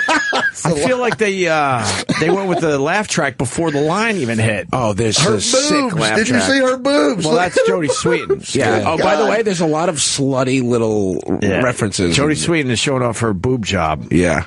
And she was in here once, and they're magnificent. Yeah. Yeah. And she was wearing a sweater that day. Are they? Ooh. They're good boobs. All right, continue. It's a circle of life.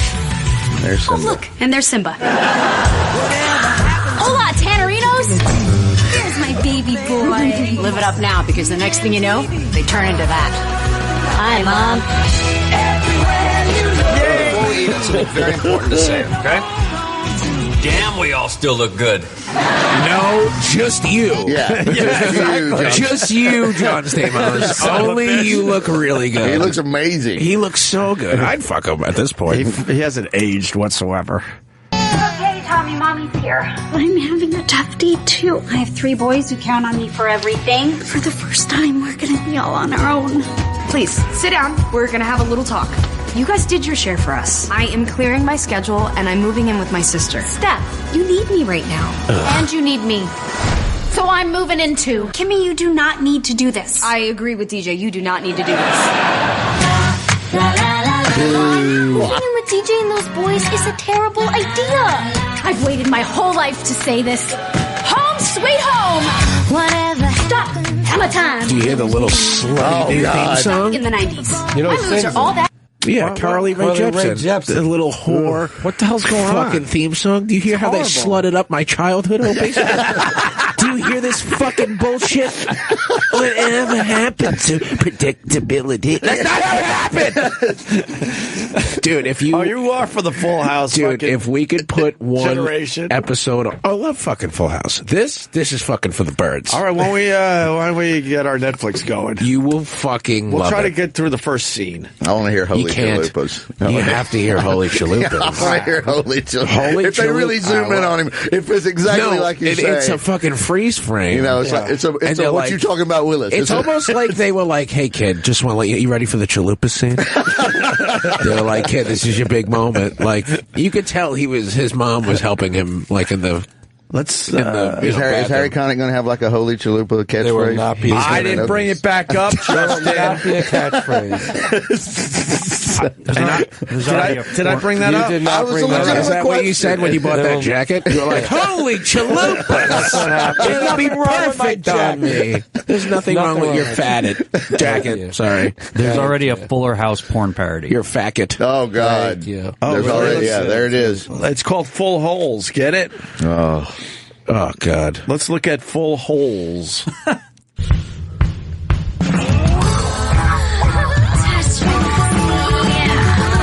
PJ, what are you doing? I think you may have just answered your own question. Hey, Rocky. You want to see me pull my dick out of my pants?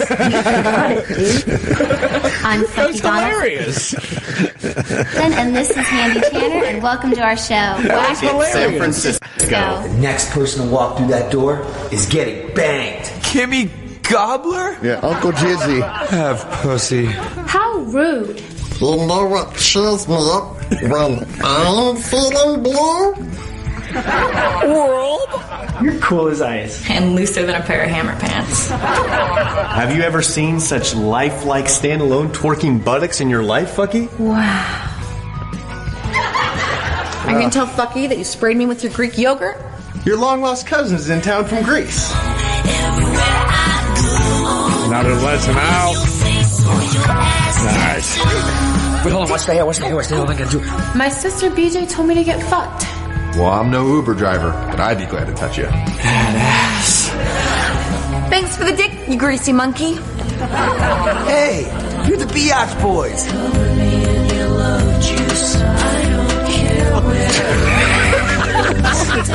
Cover me in your love juice? So bizarre. That was fucking rad. It's funnier than Fuller House. Yeah. Dude, you have to see the first episode, and you have to see just all of their little fucking... Should we, dude. Should we do this? It's the best. Want to pop Netflix I wish on? Jimmy was here. So have you seen them all? Have you? Yes, I have. How many episodes so far? I've watched 9 out of the 12 episodes so far. Jesus. That's dedication. And You're in. Are a doozy. Holy chalupa. Everywhere you look. Oh, man. It's so fucking... There's just so many, like... if you didn't see the Full House, you're not gonna get it. That's how many inside jokes there are. Like, I was watching with my little cousin. He's like, why are they all laughing? Were you laughing at any of them? No, I was going, ooh, oh boy, ooh, wow. That's a doozy. Jeez. Are we allowed to broadcast Netflix on air? That's a very good question. But if we're doing maybe one scene, I think we can do it. Oh, dude. There's the scene where we're selling the show. I bet you more people will check out Fuller House. Dude, yeah, you should watch it ironically. What do they say about the Olsen? Do they acknowledge one of the Olsen? They do. There's, if you could find the scene, there's a clip where they all go, "Where's Michelle?" And then Danny goes, "She's a little busy running her empire in New York." And then they all stare at the camera, and then the crowd goes, "Ooh." You know what that stare was? Yeah. They don't need to be doing this shit. Correct. Yeah. Was the stare. Correct, Amundo. Yeah. They are well off. We're looking for a fucking paycheck. Yep. Yeah, there's no need. They could buy the goddamn Netflix There's network. a joke in the show where it goes, I miss Michelle. It's almost like there were 2 of them. And I go, ooh. Again, you went, ooh. There's a lot of those moments. Are you smoking a lot of pot while watching Fuller House? No, that's the thing, you don't need to. You could watch it ironically and just enjoy how shitty it is. Yeah. And there's God damn you got me watching this thing. Oh yeah. Oh, also there's a dancing scene, and because Candace Cameron was on Dancing with the Stars, of course, so she has a little number. And the other Jodie's about to be on, I believe. Jodie, she's about to be on. And they do. Yeah, she's on there's this even season. a couple jokes where she's like, "Wow, you should do Dancing with the Stars," and she's like, "I've heard that before." And I'm like, "Oh, I hope you snap both your fucking ankles." What's the new cast of Dancing with the Stars? We're going to announce it. I thought they've only said one or we're two gonna so announce far. it. I said they're going to announce it. Vic runs Dancing with the Stars now. Yeah, we're going to announce it soon. We got Jodie Sweetin, Von Miller, the Super Bowl MVP. Right. Vic Henley's secretly behind Dancing with the Stars. I would love him to be the scout. I would love to be the scout. Just coming in and being like, "Hey, listen, I love what you do, baby." Who do we got? Which washed up celebrities do we got for this season? They've only announced 1 or 2, and then they're going to have a big reveal. Misha Barton. All right. Niall DeMarco. I don't know who that is. Some sort of model winner. They're going with Kim Fields. Yeah, right. There's Tootie. She's on the Housewives of Atlanta. Former Donald Trump wife, Marla Maples. She was the one that gave birth to the dud. Oh, yeah? Dud Trump? Is one of them... Not a dud. I feel bad for his son. His son's actually cool. Donald Trump Jr.? He's awesome. He was in here last week. Yeah, he was in here last week. I think someday he's going to be a politician that's going to be a little more on the normal side. He's trying to, distance himself from... A little bit. Because, he's a fucking monster. Because he's got his mom's blood in there. It looks like the mom really did the right thing. Geraldo. Wait, I want to go back to Marla Maples, though. So then Donald Trump introduces all his kids, and there's one in there that's kind of like an airhead.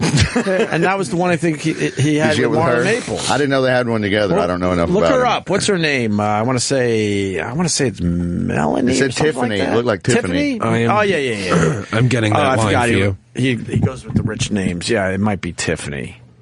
They had one child, Tiffany Trump, during their marriage. All right. I mean, she's all right, but she doesn't look like she's running any part of the businesses like the rest of the kids. Well, yeah, everybody else is on. Yeah, every time you turn around, there they are. She probably buys the napkins for the for the hotels. Oh, and she's the good looking. She's very good looking. Don't get me wrong. Yeah, Ooh. Tiffany's a well, that's kind of a weird. Ooh, here it is. What accent? Oh, Adams, don't be daft. Now, where's my little sis? Well, Michelle sends her love, but she's busy in New York running her fashion empire.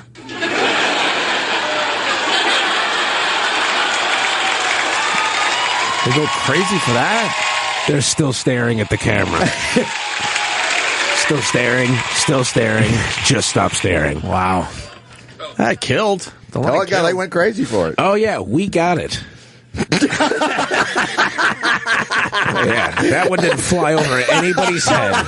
Nobody saw that joke and was like, what are they talking about? So here's the question. SNL going to do it or what? What, Fuller House? They got to go down that road. Oh, I'm doing something. Yeah, you got to. I'm writing something for that. You got to. You have your own version of Holy Chalupas. You got to come up with something. Yes. Holy shit. My catchphrase would be like, oh, what a cunt! I'd be like, oh, I don't think they're going to let you say that on a t-shirt. SNL. I don't think they're going to allow you that don't think on so? SNL. Nobody ever likes my ideas. I come in, I go, how about I'm this guy in Fuller House that just yells, oh, I'm a cunt. Can you give me one of your ideas that they didn't like? Oh, I have so many. Oh, this is last week. Dick Funnel. Dick Funnel. It's when you come and you have to pee, you put a little funnel on the tip of your dick so it doesn't spray everywhere. There you go. I see. It's actually a great idea. And they just stared at you? Everybody was like, how did you get this job? Like, I've never seen, like, people more disgusted with anything than my pitches. Like, every time I pitch, I feel like people are just like, you should just not talk. Those are two funny words. Right? Dick Funnel. But off the top, you should be invested. Exactly. You're immediately paying attention. How do they put that on NBC? You know. How not? They did My Dick in a Box. Yeah, they did Dick in a Box. They did Dick in the Box. You know. It is weird. Dick Funnel, right? Dick Funnel. You immediately have my attention. It's fucking hilarious. It's weird after sex that your pee hole is like... Sure. It's like some... It's weird. And you get the crazy little, glue or whatever. The excess dribbly. The little dribbly jizz. So Dick Funnel. What else didn't go? Anything else? It was a Dick Funnel. Dick Funnel. And you could put it on when you have an erection or after sex. And it was going to be pee, it doesn't spray a everywhere. fake commercial. And one of those. And they just stared. And they all were just staring. Like, not one giggle. I pitched this in a room of 40. But why? 40. To silence. And I went, no, guys, like the Dick Funnel? Right. Like, I was like, Dick Funnel. But you should at least got someone laughing. Right? You would think. Even if you're a guy, you would just laugh. I would giggle, like I said, I would giggle at the word Even if Dick I'm in that Funnel. world, I'm thinking, well, obviously we could never do Dick Funnel or whatever, but you would have to laugh as a man, like, oh, fuck, that's hilarious. Oh, that's hilarious. Yeah, because I've been there. You're the new J.B. Schmoove. J.B. Schmoove's always had the great ideas. At least people laughed at his shit. Like, people knew they couldn't do that, but at least they laughed. Yeah, but this is all just mine nothing. are just like, ugh. What does Warren do when you come up with Dick Funnel? He usually just looks at his computer. He'll do that. He pulls Justin Stengel. He pulls a Justin Stengel. Yeah. Oh, come on, Justin. It's all good. Yeah, it is. Oh, when you say it's all good, it's not good. It's not good. It's all good. What part got you? Nothing. No, something got you. Nothing got me. Why I just like being part of it. I don't understand. We tease you. Yeah, we have fun. Don't you guys get along? Yeah, you used to take it. But this is now the rest of my day on Twitter. Yeah, but then turn off your Twitter. And then your fucking Twitter. What are you, 5? Yeah. And then people are going to believe me online. Let's see, Pete, you deleted your Twitter, yes, right? you deleted your Twitter and you delete your Instagram. Yeah, so I don't have to fucking read shit. Wait, why did you delete your Instagram now? I still have it. It's still up there. Yeah, no, you're deleting pictures off. Oh, yeah. I go to pictures. Dude, look. Whatever. I don't go that way, but fuck, your gym shop was all right. Yeah, right? I didn't think you had that going on under those shirts. Oh, you working out? There's like a little hot bod Pete shop? Yeah, he's got youth on his side, though. No shit. He's got a washboard fucking gut. No. Yeah. Yes, he We're does. working out pretty hard, you guys. And then thank you for noticing. And then he deleted the. Why did you delete the picture? People because I don't want too many people to come. Get everybody all excited. Because you know why? It's not hot girls looking at that. It's like 52-year-old men. That's why I was like, I think I'm going to delete those. It was all right, though. No, yeah, shredded wheat now. All right. Shredded wheat. Shredded wheat, baby. Shredded wheat, baby. Look, if I know it's going to be a bad day on Twitter, you just don't look. Yeah, I just don't go on. I just fuck. Just don't go on. It's like I love the bad day. It cracks my ass up. It doesn't bother me in the slightest. Yeah, Justin, and you ever hear the thing? If the people are talking, you're doing something right. Yeah, you're doing something right. That is true. Yeah. Well, no, like if the Twitter then turns into other stuff and turns into other stuff, it just becomes annoying. I know no one else in this studio ever has to deal with that, but it becomes a pain in the ass. We have to deal with what? All sorts of horse shit. What do you have to deal with that we don't? No, I know you do. I was being... I'm sorry. I'll never make fun of you. I'm saying it happens here a lot. I'm so sorry, Justin. No, it happens here a lot. I hope you have a really nice day. Thank you. See? Oh, great. It's all good. Okay. It's all good. See, I'm supposed to be running stuff in the background. Yeah. That's really what I'm supposed to do. You're good on the air, though. You're great, Justin. You're a class act, and anybody would be lucky, especially Harry Connick Jr. Yeah, that's good. You're a horrible actor. Good, yeah. You're a horrible actor. Yeah, I wish you nothing but the best. I hope you crash and burn so bad. Thank you. Thank you. I hope Eric is fine, but I hope you are driving a 92 Civic after this is all said and done.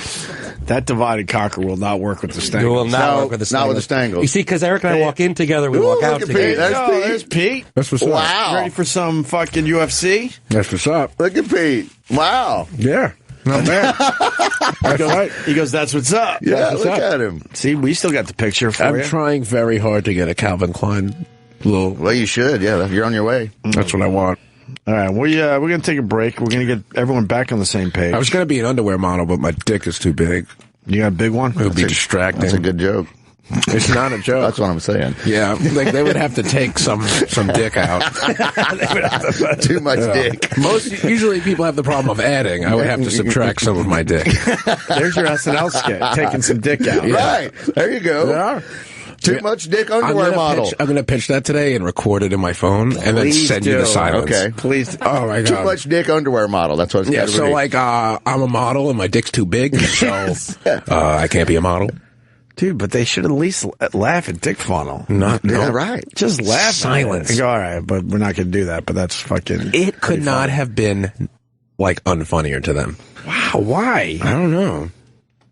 Not even jokes. It's like, is it the dick part or is it the funnel part? Because it seems like a pretty good idea. When did you finally have to give up on your idea? I love that part. Midway through, like, as I was like, so it's like a dick funnel, silence, and I was like, okay, here's shot number 2. I was like, it's like a funnel that you put on your dick after you come, and then it was like dead silent. And then I was like, all right, this is the last shot at it. It's like, so you put it on your P-tip, like, if you pee with an erection. Just like watching someone scramble and nobody's laughing at you. It's so embarrassing. Gosh. Oh, I love it. Yeah. I would love to be a fly on the wall. Oh my God. I should just record all my pitches bomb. They're so bad. They're all just like swinging misses. Even Jay doesn't give you the courtesy. Jay's nice. He's a Jay's sweetheart. Nice. Even Jay would be like, huh. Like, yeah. Yeah. All right. Well, are you? You got some dates, Pete? Yeah, I have a bunch. Where's your? Here it is. Pete Davidson, April. Well, it's a little ways. Well, yeah, I have like. Anyway, April like 20th through the 28th. I'm doing like a bunch. It's Philly. I got you. So, where do they go for all the tickets? Do you have a website? No. Okay, you can just look at my Instagram. Comedy Connection in Providence, Rhode Island, April 21st. The Wilbur Theater, great place up there in Boston. 2 shows, April 23rd. And then the 24th at Vinny's Club, the Stress Factory. Yeah. Maybe we'll go to that one. Nice and local. Yeah, it'll be fun. And then we shoot the special on the 30th of April. At the Skirt Ball. At the Skirt Ball. I'm going to that fucking thing. Right. I know that, right? I'm opening. Can't wait. I'm opening. Are you really? No. Yeah. No, I'm not opening. Justin is going to be there, right? Yeah. Yeah. Wow. Wow. It's real. It is real. Why is this more real than usual? Because I'm telling you, this is going to cause larger problems. Problems for your Harry Kind Jr. I know I'm serious, but like when we don't come in tomorrow and you text why, it's going to be larger problems because of this. That's what I keep telling you off the air. What are they going to say? What are they going to say? I'm telling you. Stop associating with such filth. They're gonna say, hey Justin, next time don't wear the fucking jacket. It's good. It's really good, man. I think that's what NBC's gonna say. Hey Justin, take off the jacket and stop being a douchebag. Yeah. Stop being a baby. Just because I want to say man jewelry again. Jewelry. Lug nut. He's wearing a lug nut on his finger. Yeah. That's good. Wow. Okay, fucking Stangle over here. Your fucking pitches are hilarious. Oh my God. Good. I had to stand up. It's getting uncomfortable. It's getting heated in here, you guys. No, but seriously, I have to go. Look, he's standing up now. I have to go. What? I'm telling you, I gotta go. Why? Because this is going to be a problem. What is? This is absolutely going to be a problem. What's a problem? Yeah, Did I call you? Eric's texting you too, but you're not reading it. Uh-oh. Eric's the quiet one. What, it's a problem because we I gotta called you go. Fat Danny Zuko? But you actually have to go now? Yeah, this is going to be a problem.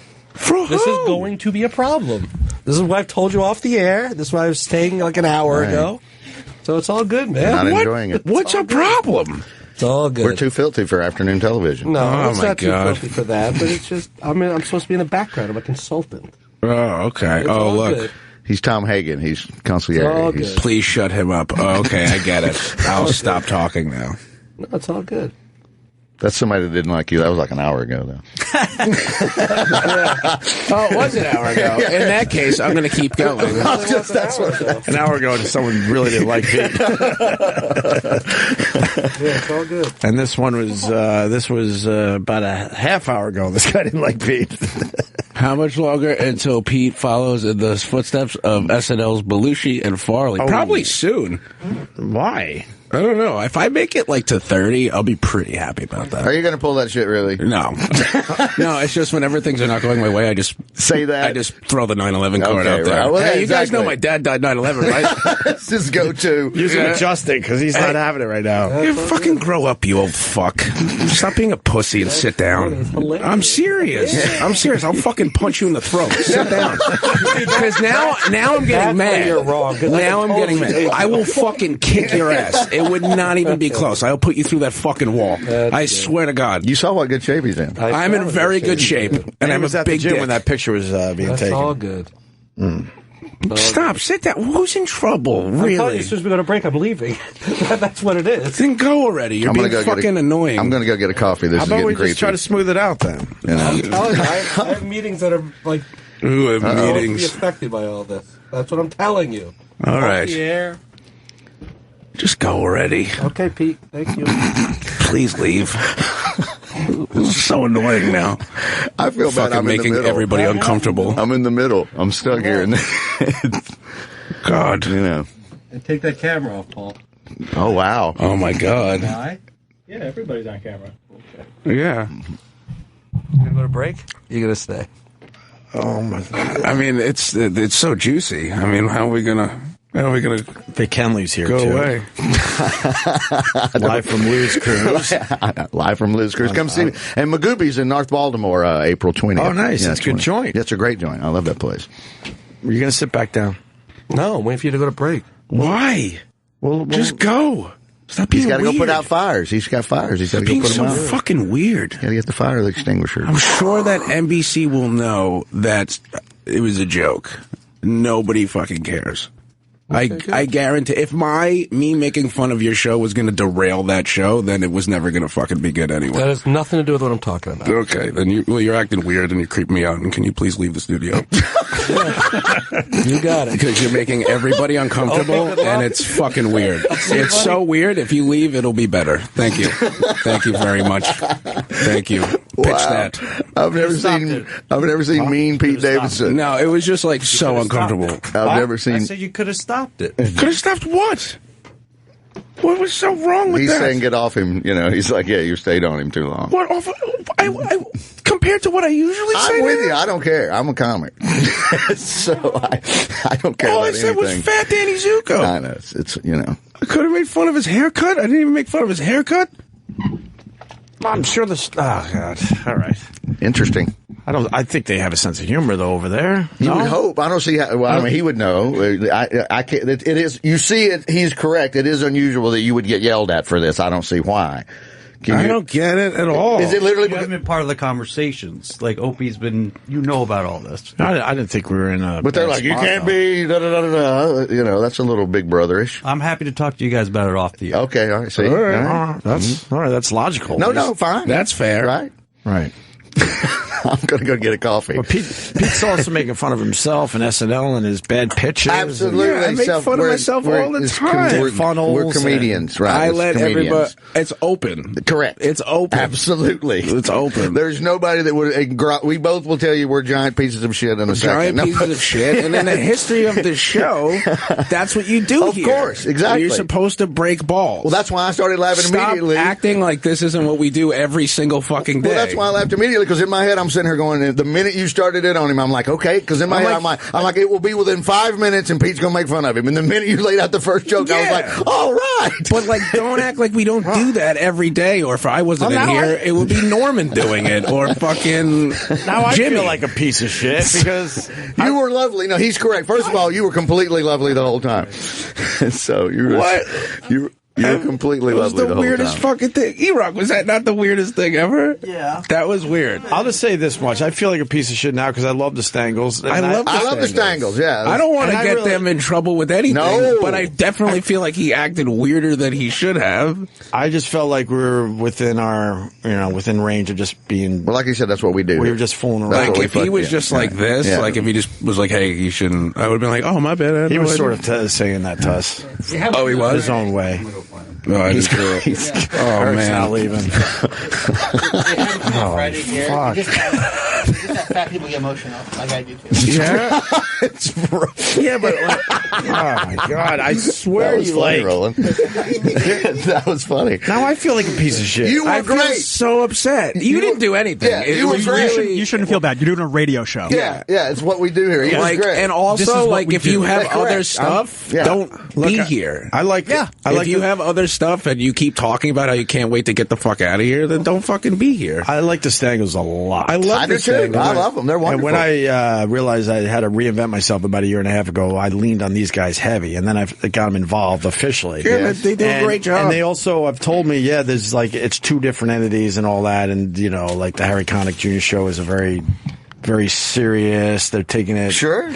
But I just feel like we were in range of just busting balls. Hey, man. We're comics. God damn it. We're fucking comedians. Their other things can't affect the way that you're doing your radio show. Right. But I've said it on air and off air that, I hope the show's successful. I'm sure it'll be amazing. He's Harry Connick Jr. Everybody loves him. It'll be great. Everybody That's loves him. why it's so ridiculous that we're making fun of it. Fucking idiot. I'm serious. No, because everybody, he's going to make me look like a jerk off, and that's not fucking fair for him being a fucking 50-year-old baby. But if you want to be behind your scenes, don't sit right at the console with everybody else. You become a target then. Are you filming me? Yeah, you take up half the studio, you fucking idiot. Are you filming me? Yeah, you take up half the fucking lens, you jerk off. Am I in the shot? No. Your fucking giant fat body is not in the shot. Oh, fucking idiot. No, that makes me mad. I don't like when people act like babies and can't take it. I've never enjoyed knowing you more than right now. Everybody thinks I'm gonna die. They make fun of me, make fun of my dad all the time, make fun of everything.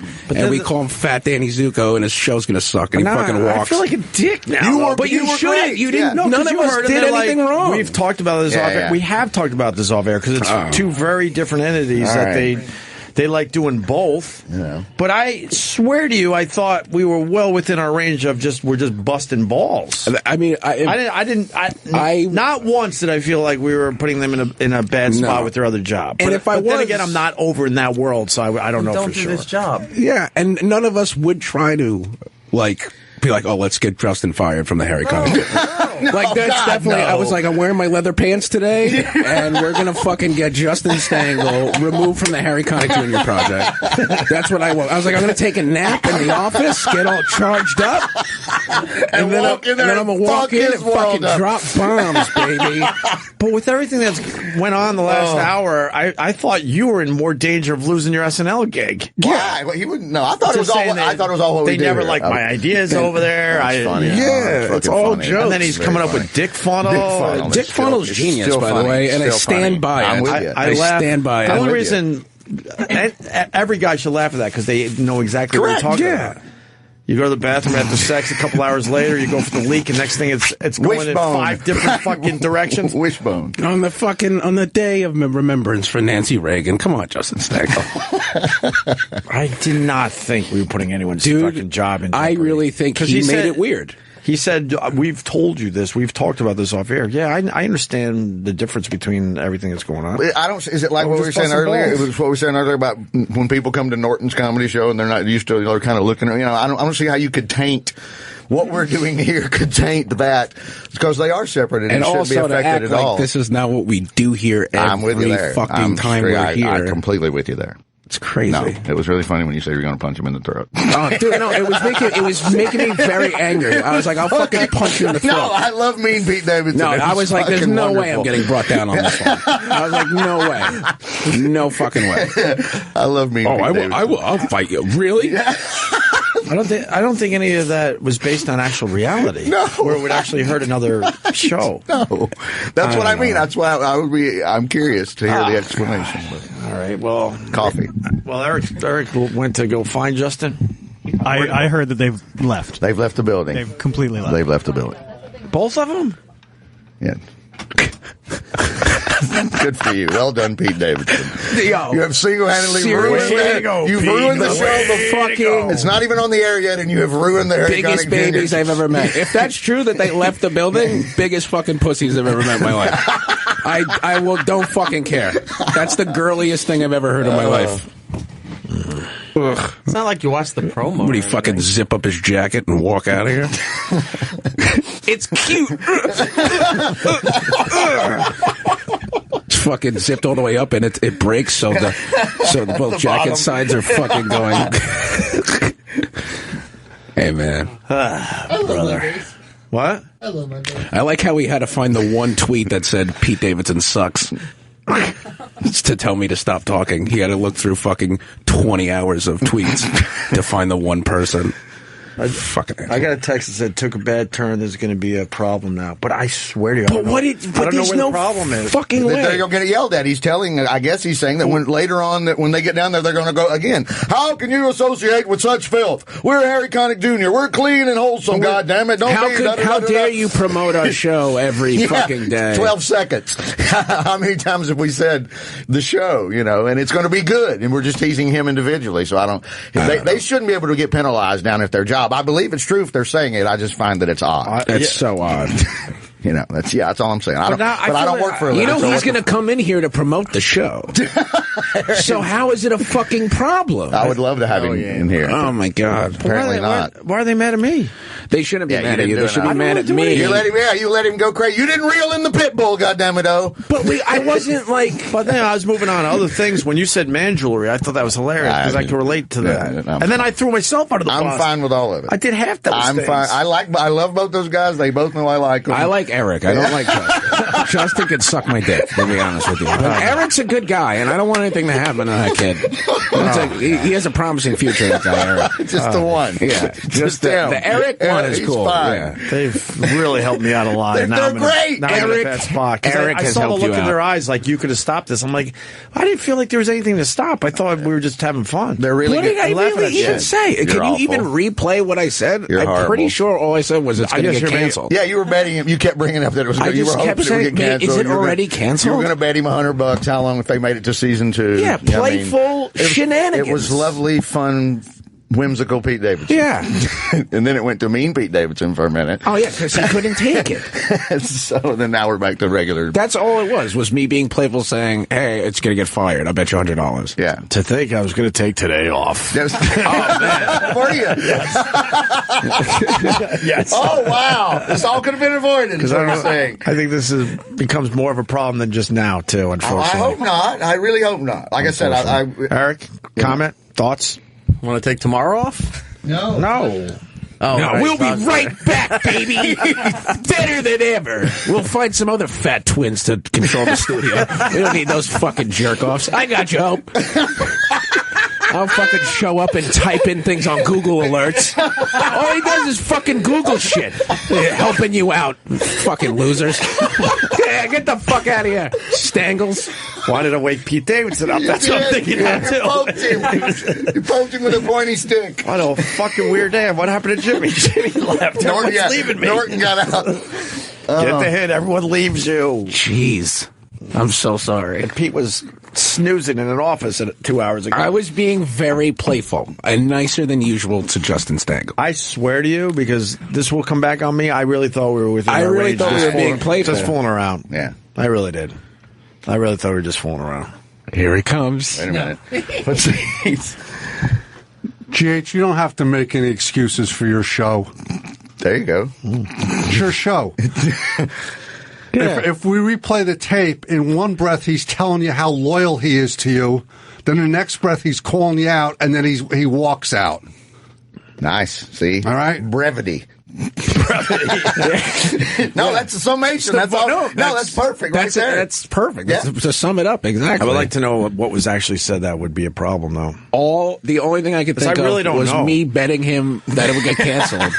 But that's just busting balls between friends, right? Yeah. I do that. I did that to my friends. It's called Monday. It's called fucking Monday. Yeah, that's what we do. When here. your friends get shows, you pretend. Oh yeah, that they're going to get canceled. That's like the go-to thing. And the thing I've learned about you comedians, you're not happy for anyone's success, so that plays into that too. Yeah, absolutely. No, am I joking about it getting canceled? No, I really do want it to get canceled. But don't fucking walk out like a baby. It's fucking ridiculous. Now I really hope it gets canceled, and I hope his wife divorces him. That's how fucking mad I am. Fucking asshole. And we'll be back after these messages. Fucking making me look like a dick. Now Pete's gonna leave. Goodbye, everybody. What a day! What a day! What a day! Used to this shit. Good morning, Pete Davidson. How are you? I'm good, man. I just saw a really good promo for the Harry Connick Jr. show, and I would just like to say I think it's going to be great, and it's not going to get canceled. It's going to be a hit. It's going to be a hit for sure. And I know the showrunners. I hear they're really good people too, and they never leave. They're always by your side. I heard. I heard they never leave. All right. Vic, you stand-up guys. I think it's going to be amazing. He's an American treasure. Yeah, he's an American treasure. He's a really swell guy. He looks like he helps women cross the street. Looks good. His wife's good looking. Yeah, great. It's going to be amazing. Sure, he's got a beautiful family. Yeah, I'm just trying to figure out what I did. I know what Pete did. I know what Pete did. I didn't think he did Here's anything. the thing, though. You didn't stop it. You didn't stop it. And you were laughing too hard. I was so screaming because I love it. So I know what you did. I know what I did. Absolutely, yes. I'm in trouble for enjoying it too much. What we do here. Sorry. No, sorry for having a great time. Yes, exactly. Yeah. I won't come on here anymore and enjoy myself. I apologize. I'll stop coming. If we're going to be all fun and laughing down here, I'm not coming. I think he is just having a bad day. Gotta be. Because if... it just doesn't make any sense. Well, I don't see how. I believe that it's true that they can get yelled at. I just don't see how or why. That's bizarre to me. It should be in relation. I don't think anything was serious. Nothing was affected. No. He just had a bad day. Right. What the fuck was the naked girl? And what was the fucking... Yeah. And why was I up there before that from 80 million years ago? The only person Where was happy that shit? that Justin is gone is that chair. There you go. There's me and... Look at this picture. That's Rick James. Rick James from back in the day. Oh, wow. Look at Jimmy. Jimmy was big. Look at your hair. Look at your hair. That's absolutely wonderful. Well, that's when I was wearing the beads and stuff. Don't make fun of me. I'll fucking leave. It's just me and Pete. It's just me and Pete. I will punch you in the throat. That was my favorite line. Yeah. That was my favorite line. I will knock you silly, boy. That's a brilliant strategy, though. Now you get to just hang and eat breakfast somewhere. I got to remember this one. I've had enough. Although I've walked out a few times over the years. I've been run out. I've never walked out, but I've been run out before. This room does get uncomfortable at times. I wish Mike Buschetti was here. Just his fingers being all silly. You guys, you think Justin's okay? You guys, I hope so. Oh my God! Okay. Thank you so much for having me. I'm promoting a weekend with Bob Levy at a pizza place. I am opening for him. Me and Bob are doing the pizza places of New Jersey. The best Mike Buschetti story is him booking 2 theaters in Pittsburgh a week apart. I've never seen anything more amazing in my life from you guys.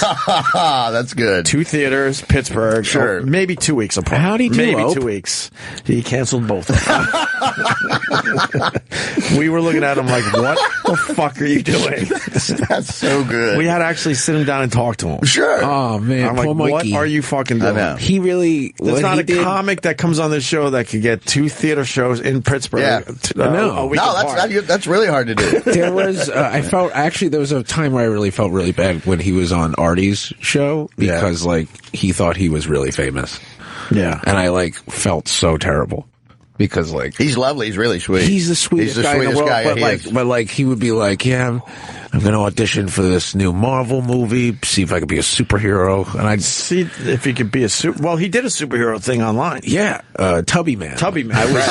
I was in that. Oh, you were in Tubby Man. Yeah, I was 17 when we shot that. Oh, okay. And That I makes love sense. Mikey. I've known him forever, but like, I try to watch Tubby he Man. has nobody. Somebody has to be honest to him and be like, dude. I know he's so sweet. It's hard to do. He's so sweet, but he doesn't have that one guy. Well, the guys that were honest with me have left the building.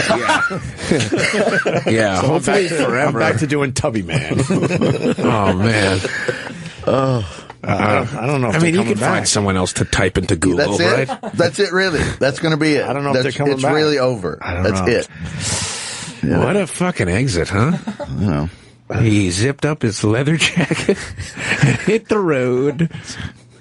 Nothing worse than dramatically leaving after you put a laptop in a laptop bag. Right? He slammed it kind of hard. He did slam it kind of hard. There was the little bit. I wasn't sure if that was us. He wanted you to go to break so bad so he could snap on all of us, and I love that you didn't give him the satisfaction of that. I was like, no, you have to leave. You Well, waited at that him point, out. I mean, what do you do? Well, he was making it uncomfortable for But he made everybody. I don't know. I've sat in this seat way too many years, but I think he made it worse because I He don't made think it I don't worse. think we were doing anything. We weren't even talking about we it. couldn't really like just We were a half back out hour of- down the road at that I was point. just enjoying. I was just laughing. I was really enjoying. And then I love when people are uncomfortable in the studio. That's what I'm saying. That's what I mean, really- on Friday, I was laughing my ass off at Jimmy's anger over a sandwich, but I wasn't going to let that go. No, Jimmy was so mad over a sandwich Friday. Really? You haven't seen the video yet? No, what happened? And please tweet it out again. See, Paul's already laughing. What happened? Hold on, let me set Jimmy- this up. So. It's been weird in here, bro. Yeah? It's been weird in here. That lately. was like- So Chris DiStefano was in here. Okay. It was Jim Norton. It was Mark Norman. And it was Piff the Magic Dragon from America's okay. Got Talent. Yeah, he was Right. at Gotham. He was at Gotham last week. I don't even know if he's funny or I personally stopped watching America's Got Talent when Howard became a judge. I didn't like the show as much, and that's the God's honest truth, not because I have blah, blah, blah. Yeah. But it's the truth. I just didn't like the show as much. So I tapped out. I haven't watched it, so I don't even know who Piff the Magic Dragon is or anything. I've heard the name. So he's an hour late.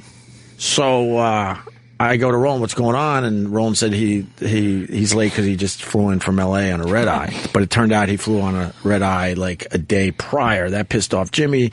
The guy's an hour late. So Jimmy goes to the bathroom. Here's the setup. So then I go to Mark Norman. I'm like, should we take Piff the Magic Dragon? Because he's now here. Yeah. And Mark said, there's not much really going on today. We might as well take him. I'm like, all right. But I never told Jimmy that we were taking him at this point. Not for any reason. I just was like, all right, he'll be all right with that. So then when Piff came in, Jimmy was already really mad. Oh, boy. Really mad that this guy's an hour late and he's on the show. Okay. Because we realized that someone was lying. That got Roland involved. Roland was ready to rip someone's head off. Because then Jimmy thought Roland was lying, but then it turned out someone lied to Roland. All right. But Roland didn't let that go too easily. He was ready to fucking kill all of us. He's the one you got to worry about, by the way. Oh, I know. No one else. Oh, yeah. He is the real fucking problem. I get nervous every time I see him in my phone. He stops breathing. And anyway, we settled it that, all right, this guy's just late on his own. It wasn't Roland's fault. Roland was lied to him. Right. And somebody told him that he just flew in when it wasn't true, blah, blah, blah. So then he comes walking in the studio. Jimmy's already really mad. Oh, yes. And then he got happy-go-lucky Chris DiStefano eating a big sandwich from Leone's of Brooklyn. They come in with sandwiches every once in a while. Yeah, yeah. So he's all happy and like, hey, I might as well offer some of my sandwich because there's sandwiches everywhere. And this is how it went down. Play this. Piff, what's up, buddy? Hey, Piffy. What's going on, buddy? Not much. You want some sandwich? We got sandwich. Yeah, I take a sandwich. Yeah? Here you go, buddy. You're from Leone's Deli in Brooklyn. From Leone's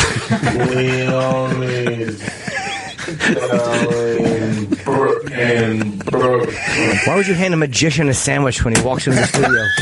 Why should I not? No, but for what? I don't know. I thought I had 2 pieces left. Gonna eat on mic? Was he trying to be nice? No, yeah, I was just trying to be nice. It's a fucking nice. radio show, not a fucking fort.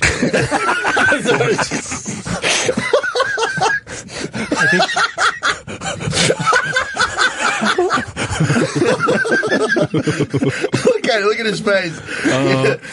The slow mo is the slow motion. Crumbs. Thank you. You picked up on that. Crumbs are falling pretty much in Jimmy's lap. Oh, and they're passing the sandwich right by Jimmy's eyes. Poor Chris. Right by his eyes, and Jimmy's looking down like he's trying to control his anger.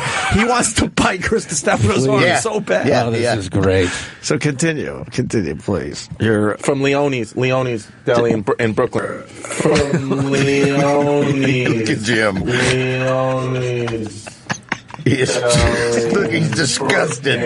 Look, now he's blinking. Why would you hand a magician a sandwich when he walks into the studio? Why should I not? No, but for what? I don't know. I thought I had 2 pieces left. Gonna eat on mic? Was he trying to be nice? No, yeah, I was just trying to be nice. It's a fucking radio show, not a fucking fort. for your journey. Right. No, you relax. He's an hour late, and you're like, here, have a sandwich. Take some time. Yeah, sorry. It looks pretty different. It's good, man. And how's the dog this morning? Yeah, he's fine. He's all right. Dog's fine. Will he eat some of the sandwich? Yeah, he would. He would eat all of the sandwich. Why would you hand a guy a sandwich and fucking sit down in the microphone? I'm regretting it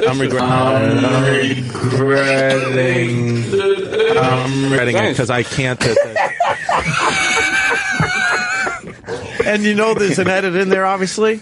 The edit is many minutes later, and Jimmy's still not giving up on the sandwich. Oh, my God. I was scared because he was so mad at Chris.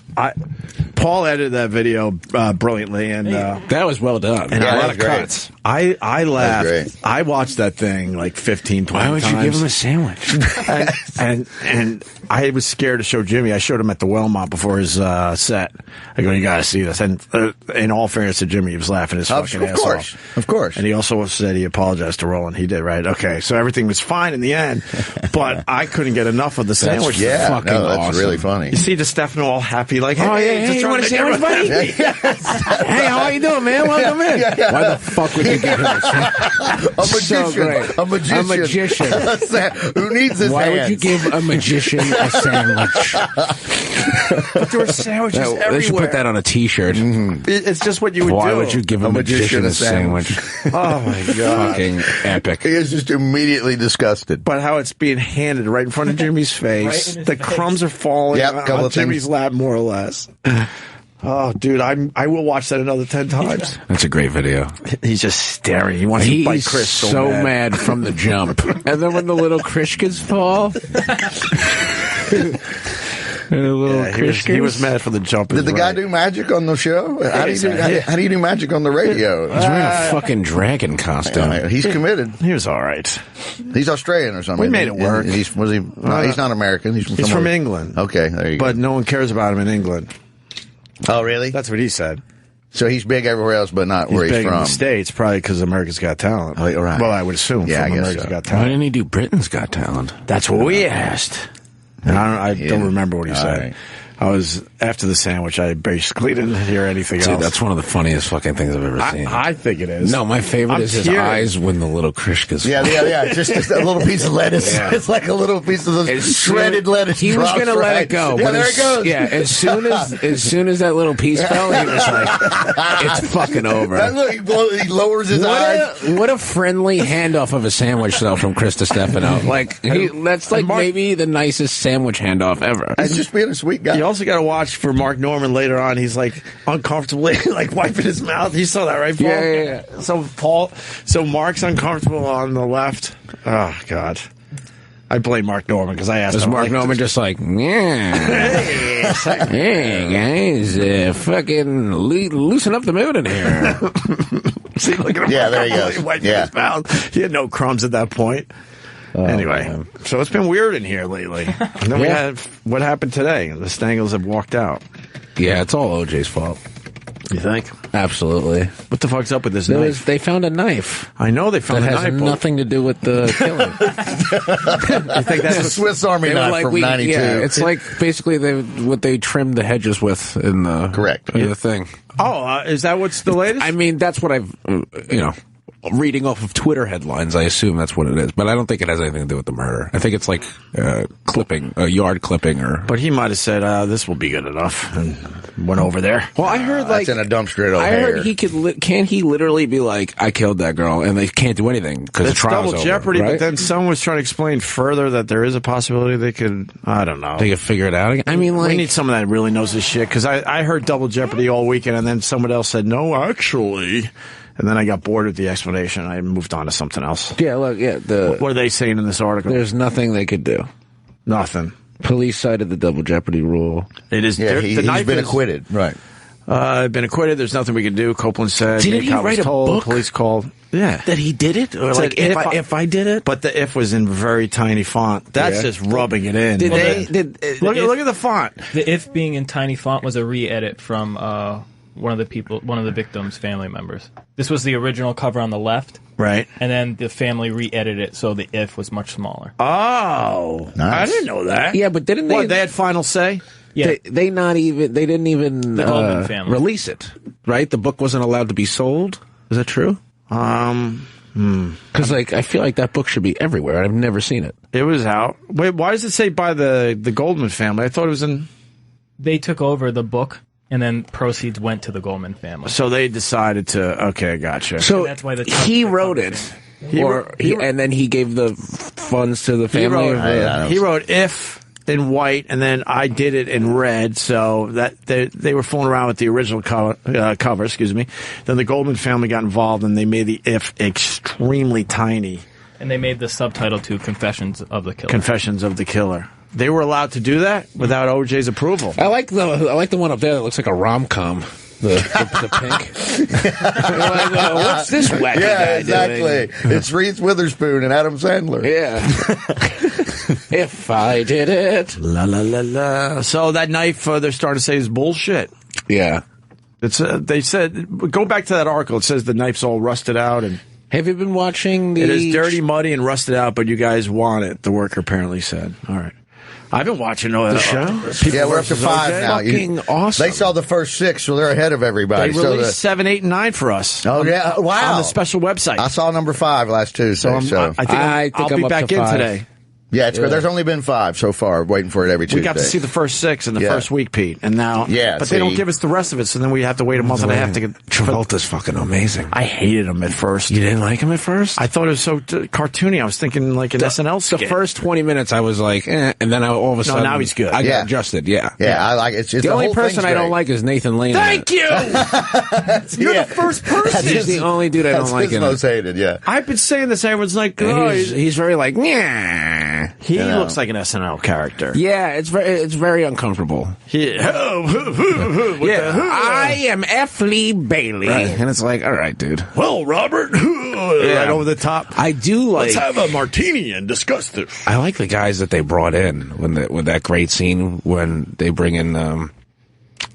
Who's the guy with the mustache and like the fuzzy hair? The 2 lawyers. Dershowitz. And Mary Shea. Whoever's playing that guy's fucking awesome. I don't remember wanting to look it up that the DA had a heart attack. That was last week. I forgot about that. I didn't know if that really happened. And I'm like, can they make that up if it didn't happen? But I totally spaced on the fact that the fucker, if he fell over in the courtroom during opening arguments, right?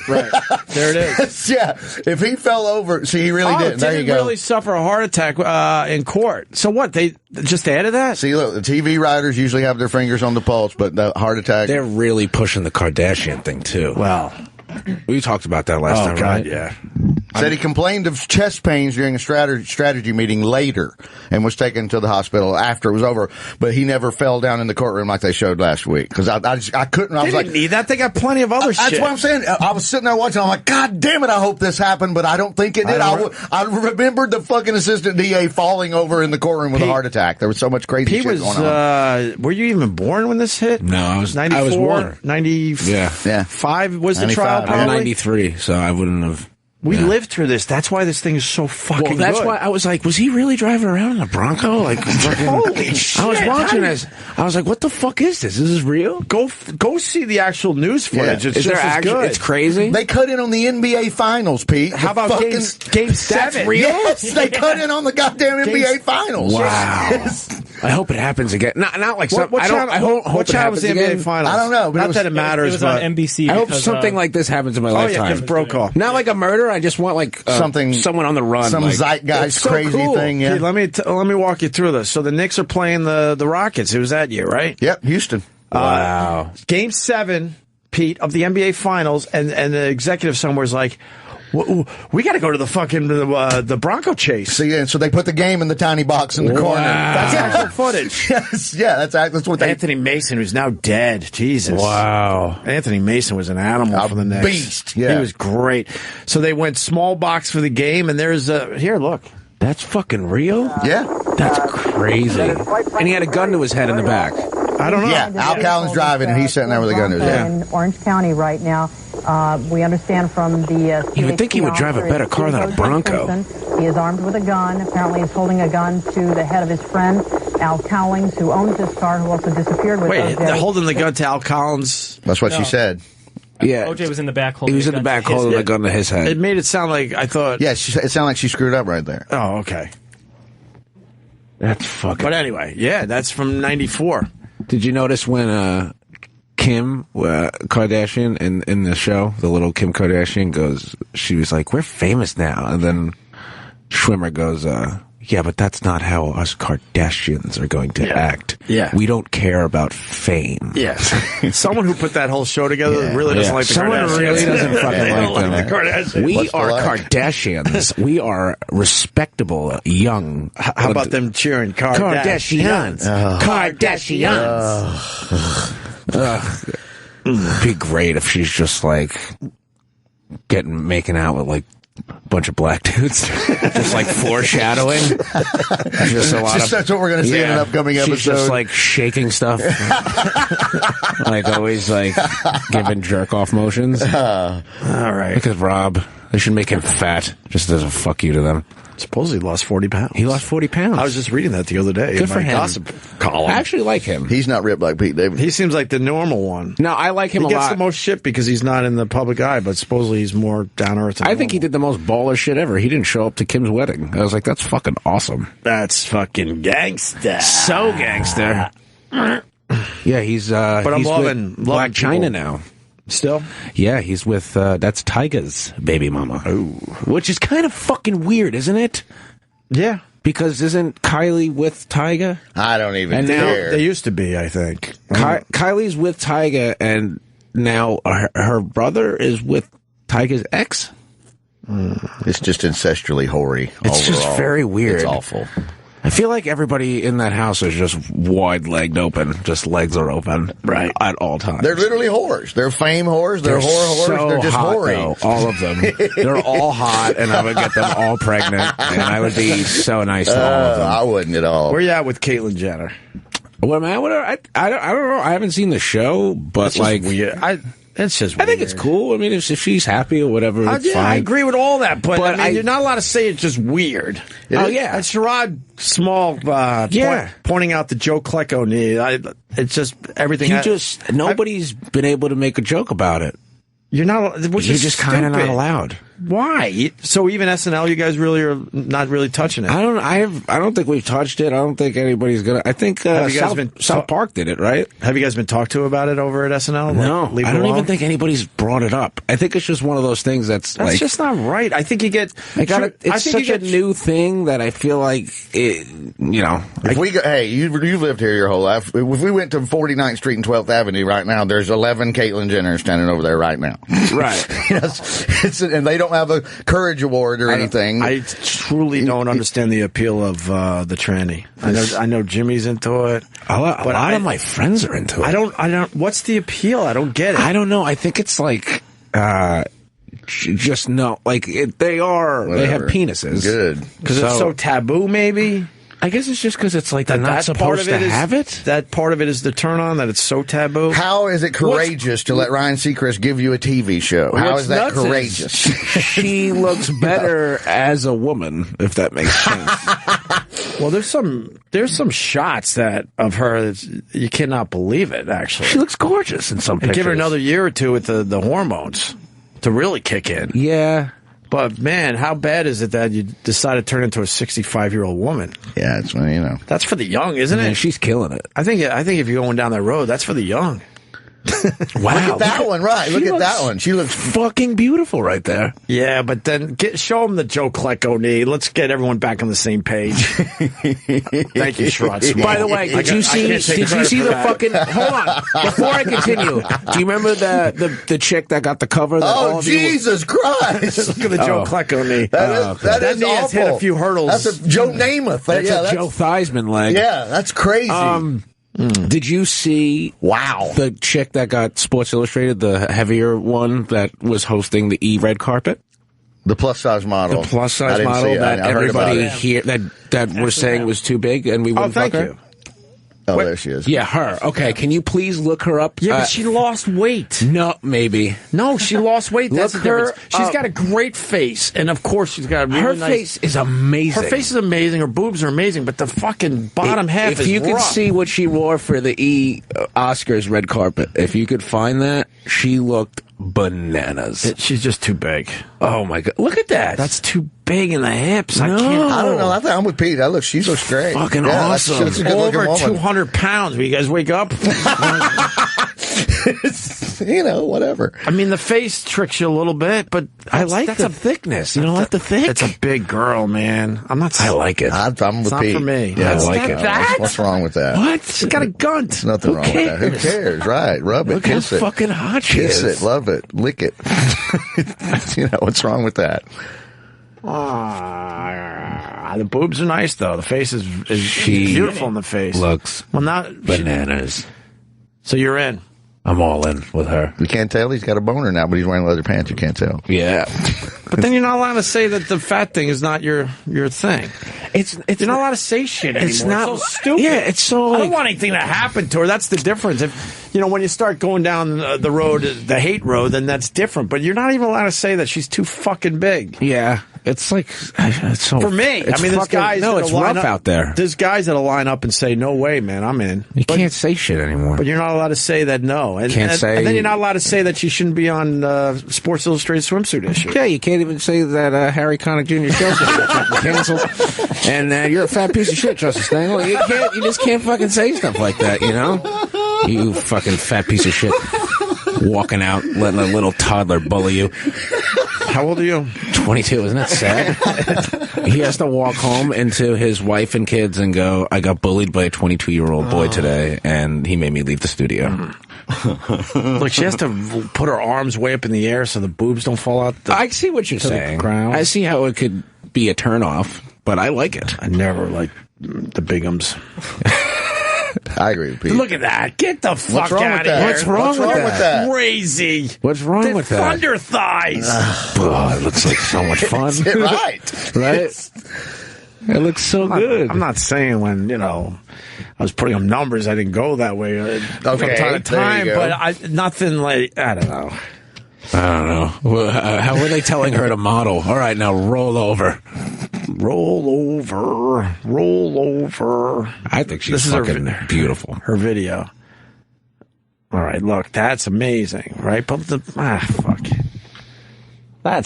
Get the fuck out. Do you think the camera guy gets the fuck out of them? I always wondered that. Because you know when you're like growing up and you see like the guys that like lather up them with the oil and they're like best job in the world, and you're like, is it really though? I would assume some of those guys, have gotten some things done over the years, right? She's beautiful in the face, though. I mean, beautiful eyes, ridiculous. I mean, like, look, jiggly and fun. Yeah, I'm yay. Right? Oh yeah! Don't fall. Come on, get back up now, sweetheart. Are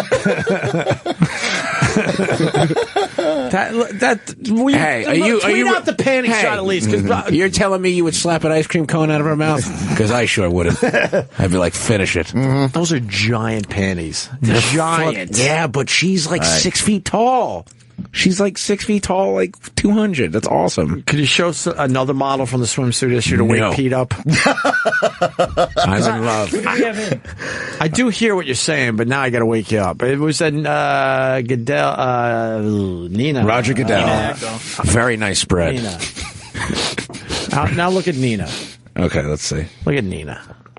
All right. I mean, all right. Yeah. All right. I mean, if I had to pick. Are you back to Earth? I mean, Jesus. Wow. Yeah, I mean, yeah, it's fantastic. Are you back to Earth? Yeah, I'm back to Earth. Okay. Honestly. That's all I'm saying. I would still pick the other one over her. Over the ass out of the water. Ooh, someone's trying to be different. Yeah. Yeah, you know what? I would. I would take her out for a fucking wonderful dinner. Yeah. I'll let her pick because she knows where to go.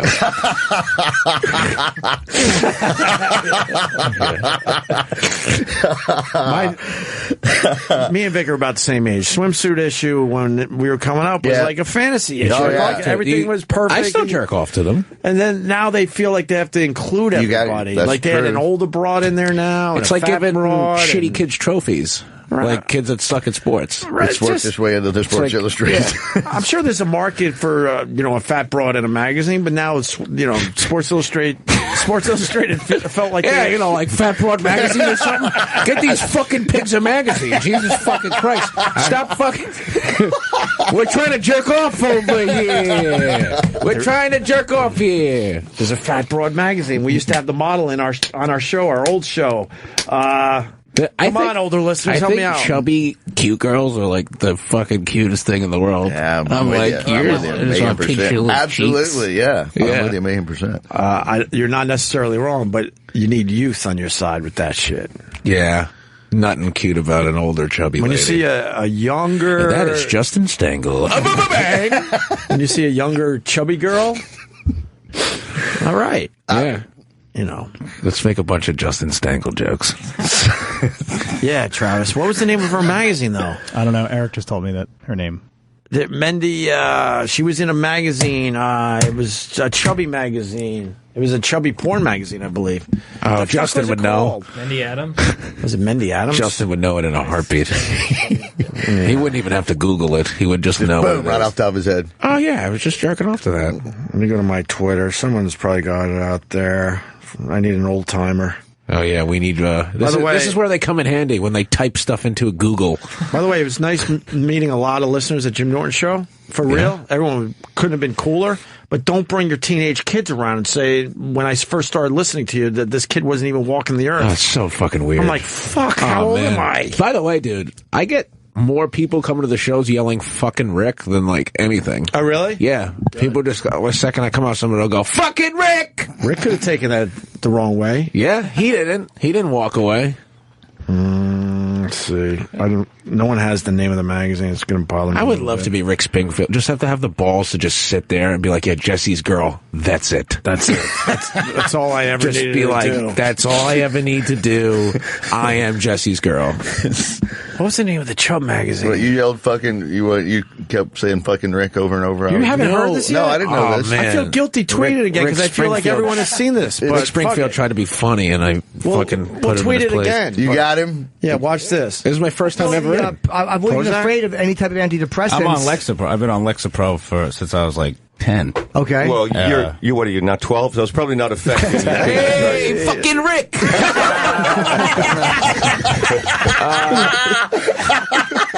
That's great. Never seen that? Ah, that's wonderful. That's when I knew me and Pete would get along. Absolutely. Oh, yeah. I'm like, this guy ain't letting that shit go. No. Oh, man. No, it's the same thing. I knew same thing. First time I met him, within 5 minutes of talking to him, I'm like, oh, I'm going to like him for a long time. He's completely fucking You're odd. older than your years, Mr. Davidson. Stoned in the basement of the comic strip before it became the shittiest place in the world. Fucking fuckhole. You know, right. They turned him away. The fucking owner of the comic strip turned him away. He's like, after agreeing that he was absolutely fucking hilarious. Why would he turn you away? He was too young. He thought he was too young. And, you know, and he's like, no, come back when you're fucking 20. And, you know, the jackass had a chance to get in on the ground floor. He had a chance to get in on the ground. Yeah. And he used to manage Murphy back in the day, so he's always bragging on he's got a good eye for talent. He's got a good eye for talent. Some other guy's fucking me over. But he told him, I always talk about it as like the stupidest fucking thing in the world. You're supposed to know what you're doing, and you sent this motherfucker get out of here. They did that to Jordan Rock too. You know, yeah. And Ricky, and Ricky. They used to make us wait to do late night. Yeah, and we would have to wait till like 3 in the morning. And how's Jordan? How old is Jordan? Yeah, 25. Oh, a little older than you. So I'm happy for him. I don't know him that well. I've met him through you, but that show Love. Yeah, Love. They're shooting season 2 right now, which I liked. I went through that whole fucking thing in like 2 days. He's in Love. He's in the show Love. Ricky's on the nightly show with Larry Wilmore, and Pete's on Saturday Night Live. So who was fucking correct? Writer on SNL. Who was correct? Dave loves you. He's the best. I love Dave. Yeah, he was so happy that you guys said such nice things about him. He's weird and funny. Dave. I got to tell you the story about Dave. Dave Big Okerson? Dave Cyrus. No, all right, okay. So it's not Plum Magazine. When I was going to date Carly, I asked all my friends, like, we were all sitting in a room, and I was like, you know, I haven't told Chris yet. I don't know if I should yet, because I don't know if it's going to go anywhere. Do you guys think I should do this? One by one, I have 5 friends in the room. First friend goes, I don't think you should do it. I think it's fucked up to Chris. Next friend, I don't think that's a really good idea. Would you want it done to you? Next friend, please don't do this. It's really not a good idea. And then I look at Dave in the corner and he goes, fuck them all. Take it to the grave. Now I got to explain this. Yeah. You ended up with Chris's girl. Yeah. And you guys were friends. Oh, yeah, we made up. We're cool I mean, now. you were friends at the time? Or Yeah, we were all friends. Yeah, because it put me in a bad spot, because I love having both of you on the show, and I'm glad you guys get along. I'm Chris DiStefano? I love Chris. He's the best. I saw him last night. Yeah, I saw him last night. DiStefano. DiStefano. I know, I always say it wrong. Is it DiStefano? Wait, DiStefano. Because of Mike D. Yeah, that's what I'm saying. I always mess it up. DiStefano. It is DiStefano, right? Yes, it is. Because I fucked that up for a long time. And then it was Mike DiStefano. He was the best. He's a great guy. Started doing our show near the end there. He was awesome. He was one of the best jokes ever. He was like, he was like a drug counselor. He's like, what'd you do before that? I was a drug addict. He's like, what'd you do before that? He's like, I was 12. Wow. It's one of the greatest fucking jokes ever. Absolutely. Such a great funny joke. guy, very funny guy. He was so badass. He would pull up to spots in like a fucking Harley. Yep. Oh, it was so cool. Yeah, he had a motorcycle. We'd pull up. Looked so loved his motorcycle. I didn't realize he was going to gigs that way. Yeah. Great guy. Always fabulous. Would he go watch my bike? Yeah, he's back in 20. Super fucking wonderful fellow. Hey, I can't believe I still don't have that magazine. It's going to drive me nuts. What, the Heavy Girls? Yeah, because she used to be a big part of our show back in the day, and she was excited about her magazine. Do you remember what her name was? Mendy or Big Beautiful Woman? Mendy, I believe, right? Mendy, the chubby woman. Yeah, that'll come up. Yeah, wouldn't it be M-I-N-D, not Mindy, M-E? Whatever. Anyway, did Peyton Manning officially retire yet?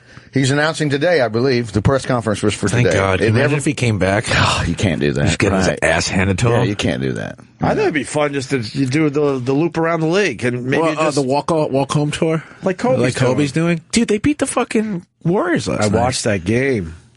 Did they really? Yeah. Lakers had all their youngins in there. And they kicked their ass. Actually, it almost felt like they were letting it happen for Kobe.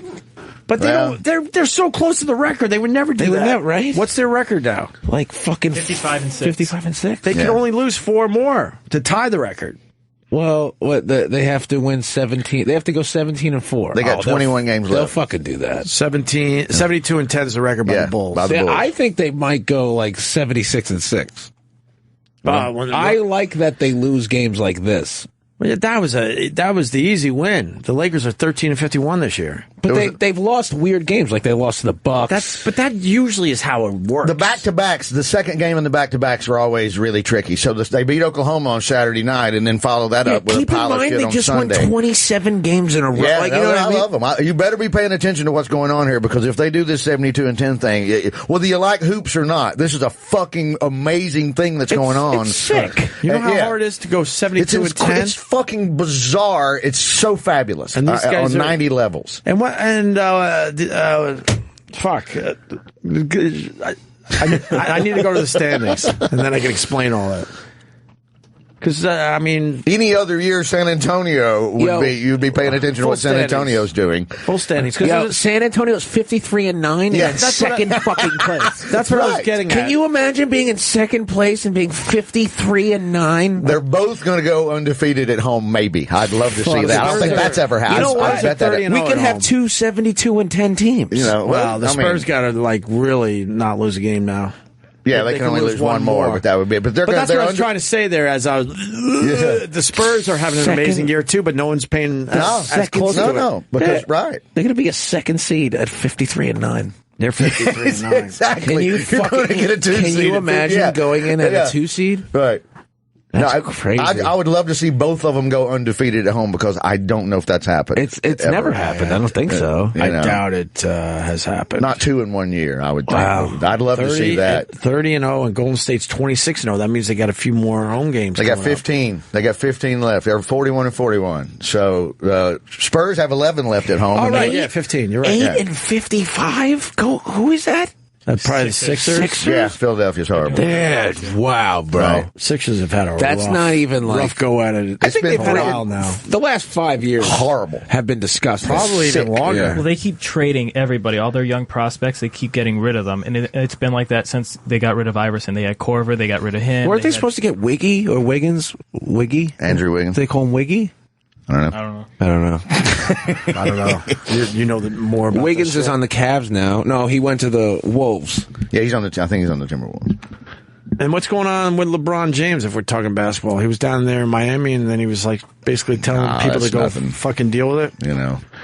They were 30-11, and now they're so they were 30-11 when they fired the other guy. So the new guy's now 12-6. Oh, really? Yeah, they were 30-11 winning 3 out of every 4 games, and now they're down to that guy. Now they're down around because he was a Jew. I felt so bad. I felt so bad. They were in first place. Right. How do you? It seemed like there was no reason to fucking fire him. His first year, he takes him to the finals. Yep. And the second year, he's in first place. 30-11, right? 30-11. Number 1 seed in the East. Not fucking feeling this guy. Number 1 seed in the East. So obviously LeBron So they give it to Tyrone Lue, who is one of the worst fucking NBA players ever.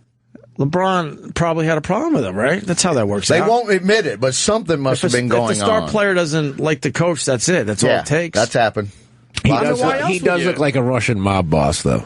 Yeah, no shit he does. Like he looks like he's about to snipe you for sure. No shit he does. What's the explanation why they got rid of him? They won't say he couldn't keep the team together, lost focus. They're 30-11. 30-11. That's what they said. First place. So we need to build a collective spirit. A lack of fit with our personnel and our vision. And your vision, you went to the NBA Finals. Yeah.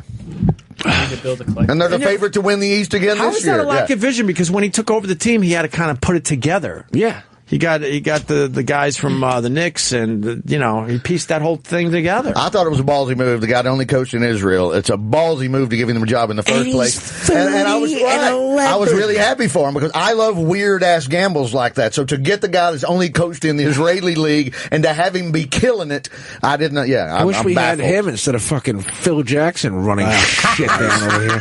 Fucking running New York into the fucking ground. As long as Dolan owns that team, he's doing it on purpose. It's fucking Dolan. Dude, I was me and Paul Verzi went to the Knicks game, and we were sitting next to Dolan, and the whole game we were like, people were coming up to him being like, "Hey, I think you should get this or that," and then Paul was like, "Can you fucking imagine?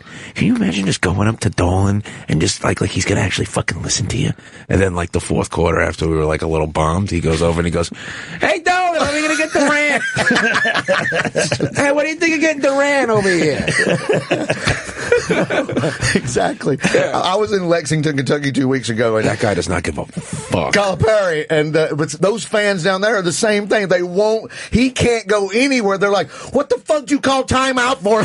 They're such rabid college basketball fans that he had to put a wall around his house because they were just going up there and knocking on his fucking door, trying to give him plays and shit to do. That's how insane the Big Blue Nation is down in Lexington. You saw what Stoudemire said?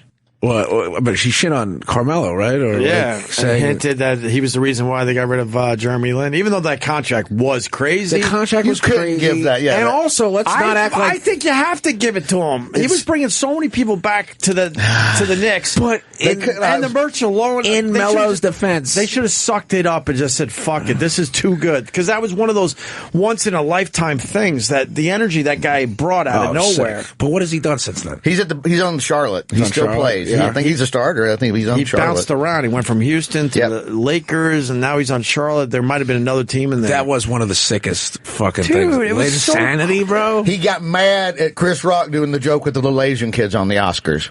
He went on Twitter and said, "This isn't funny." Jeremy Lin? Jeremy Lin went on. Fuck Jeremy Lin. Yeah. He totally went on there and said it's not funny and blah, blah, blah. Oh, yeah, quit going with that. Insanity fucking he went to jersey Harvard? in the dumpster. Yeah, he's a smart kid. He's a brilliant guy, but he got really mad at that. He went from living on someone's... his brother's couch. He was sleeping on his brother's couch because he wasn't making any real money, and then it became a fucking superstar overnight. Tired of it being cool and okay to bash Asians. Oh, God. Right. Quit telling everybody Asian people are smart. Quit doing that joke. That's a mean joke. That was fucking hilarious. That was hilarious when Rock did that. I love when he did that, and I loved the cookies. I fucking laughed my ass off when he made everybody buy his daughter's Girl Scout. Great too. I loved it when I realized it was a real bit. He committed to that. Because then in the paper the next day, it turned out he'd made $65,000. Yeah. $65,000. Who wants to sell Girl Scout cookies? Shit was hilarious. Come on, Leo. I know you made 25 for the revenue. 25. And the mother that he called out, Justice Stengel, I know, is a real woman, and she wins every year. Yeah, the lady's name that he called out, right? He called out an actual person. Yes, it's a real person. That's what I meant by when I realized the whole thing was real. Yeah, it's great. At first, I was like, all right, was this just written for a quick filler? But the whole thing was real in the end. Yep. Pretty funny. I thought Chris Rock was great. He was great in that spot. He killed it, man. He did not have an easy night ahead of him. No. There was a lot going on. Not with those people in the audience. That fucking little kid thing would crack my ass up, especially when they called one of them, like the last one he gave the Jewish name, and he said like so and so and so and so, and then David Moskowitz. Yeah. I was going to say this. I was going to say this earlier with the Caitlyn Jenner tranny thing, and now with the Asian thing. I think a group, before you get complete acceptance, you got to be able to take some jokes. That's why it should be okay to make fun you should of roast anybody. Anybody. Anything's allowed. It's comedy. But that's why SNL should have that big over the top Caitlyn bit. Yeah, they're starting to do more like. Did you see the Trump protest video we made? No, that shit was awesome. Like where we basically called everybody a racist. Oh, let me see this. Yeah, this is like I haven't seen. This is old SNL. Like this is like old school. Yeah, I like that they did this. The media's been saying some pretty negative things about Donald Trump. But what are real Americans saying? The guy's a winner.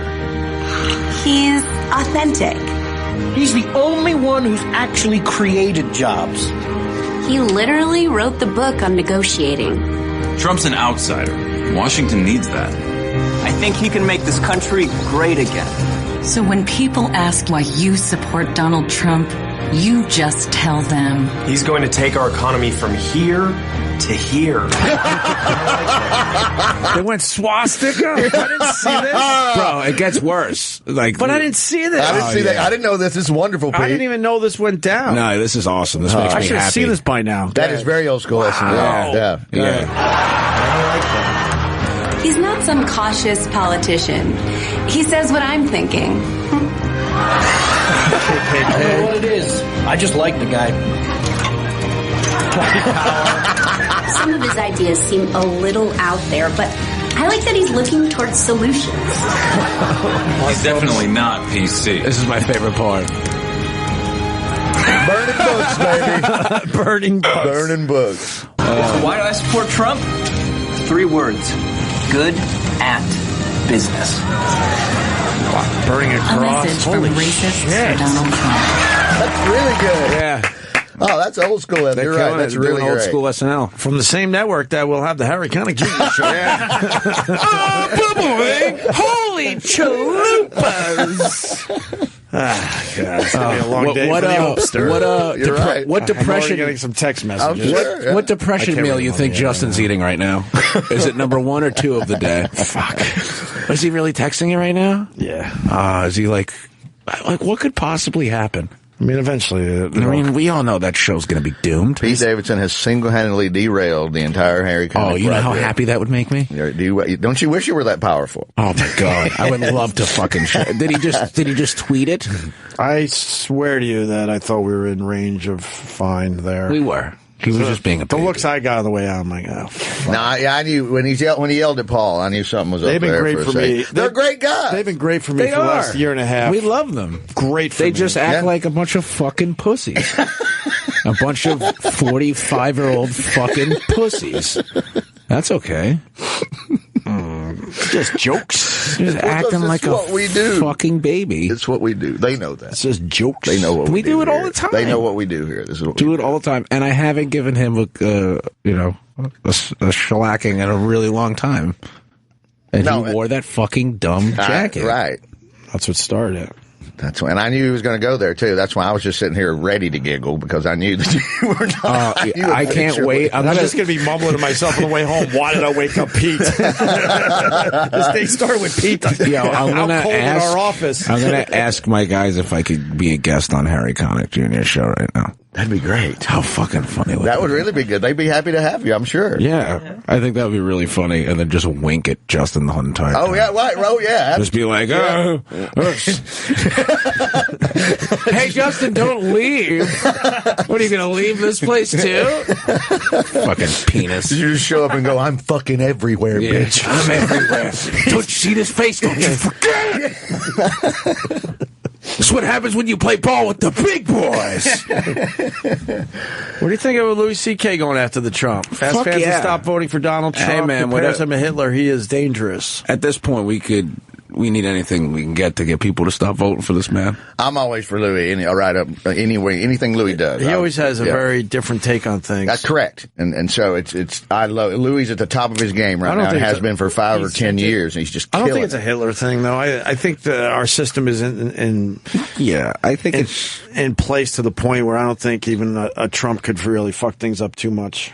Yeah, it just makes us look bad. That's exactly. So all it is people will look at us bad, like around the world. Yeah, I feel like the same shit's going to happen if Bernie or Hillary or Rubio or Cruz is president, but it just looks awful if it's him. I just don't believe in any of them. Me either. I still stand by that. I like Bernie. I agree. I feel like feeling the burn. I feel like the system is what it is, where these guys can't really fucking do much of anything down there. I tell everybody that But now people are screaming at their radios, Obama. Yeah, right. Well, I was thinking about that the other day. I'm like, wow. I look around, I don't really see that much difference. Well, with Obama being president for 8 years. That's making them scream even more at their radios right now. But what has changed drastically since Obama was in office? The coolest thing he did was get Osama. I was like, you got that? You got $2 gas. Yeah, $2 gas. $2 gas. Bin Laden. Less than 2. Yeah. We're dipping below 2 now. I haven't seen these prices since I think they said 85, 86. I was never, though, when I was a kid, George Wallace, the racist governor of Alabama, one of the all-time racist king idiots, he's the governor of Alabama, and then Nixon is the president, the only guy to ever quit. So when my parents are telling me, you need to pay attention to this, these are our leaders, I'm like, the racist and the fucking criminal? And so I've been as disenfranchised as you have over the entire time, my entire life. I think it's, some are better than others, but I wonder, I just don't believe one guy can make any drastic change. What's going on in this country anymore? What's going on, Chavez? We're just having a talk. Oh, yeah? Who are you talking with? What does Kenny think? Kenny and I are just discussing certain elements of the show. Oh, does it rhyme with bangles? It could. Kenny summed it up flawlessly. Yeah, Kenny was three great. sentences. No, like 3 sentences. I would Boom. like Kenny to handle all of my affairs. That was perfectly said. Have your fun, because I'll be the guy on fucking phone calls for the next 8 hours. So you know what? Enjoy your lops. You should shut your phone off. Really piss them just off. turn the phone off. Don't even answer. your lops, guys. Just turn the phone off. Because this is They could act like they this don't will be need something this that'll be place. dealt with for pretty much most of my day now. Enjoy Here we your go. lops. Here comes the voice of reason. Hi, Kenny. GH, don't even take their calls. They walked out on you. All right. Once again, there you go. Boom. Them walking out was definitely worse than. But I like those. But I like those guys. I like those All guys right, too. but they made their bed. Now let them lie in it. Yeah, That's what my mom would say. That's old school. My mom. That's one of her the favorites. wackest episode of a mob show. They left. Now they sit in it. Yeah. All right, we'll see what happens. We'll see how this plays out. Dude, you not answering your phone all Yeah, day I'll is skip giving it. Do me it. so much happiness. Yes, please. Just you like seeing your phone ring and then just putting it down face down. Strike it where they'll know you did it. Yeah, Strike let it. them know. Don't just let it go. Or Just can go you ahead just send them back a K? Just send one back answer. K. Yeah. I love that smiley face. Just an emoji. Or, you know what would really piss them off? Be like, word.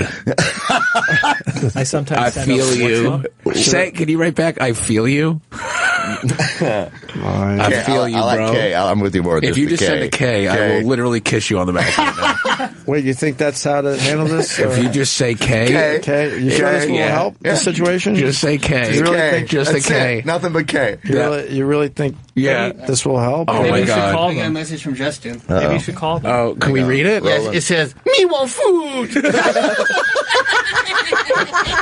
Look at this fucking guy. Roland don't fuck around. Roland! Can I read it? Huh? I won't read it, Alan. But I did reply. I like Mean Roland too. It's nothing better than Mean Roland. I did reply. We got Mean Roland and Mean Pete Davidson today. It's a good day on the show. Oh, wow. I replied with a K. Yeah, that's All right. great. That's great. I believe you. That's great. Thanks. I thought I was going to get my kiss. For someone to... You said it. Oh, no.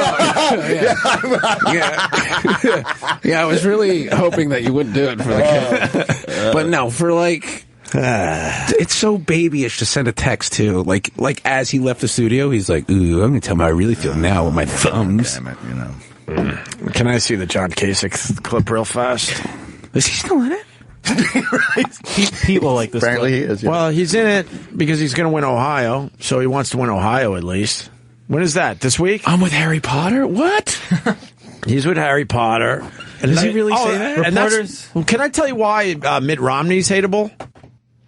You know, tell me why Mitt Romney's hateable. I don't know. He just seems so fake and plasticky to me. He's just the he went epitome. after Trump, which whatever. You have your right, but then they were pressing him. Well, if not Trump, who?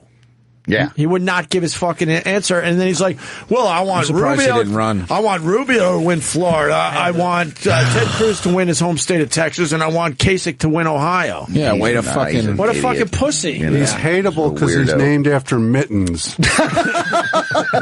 See, we don't need Justin. We just need Kenny. You know what? Stangle who? Yeah, I deliver. What have they done for 10 months? I love Kenny so much. All right, it's great. They have done a lot. It's so great. I do have to say that they have done. They know exactly what they're doing. They are ace high pros. We never said that, but you can't. They're amazing. You can't be the sensitive. We wish them luck on all their future endeavors. But that's why Romney's hateable.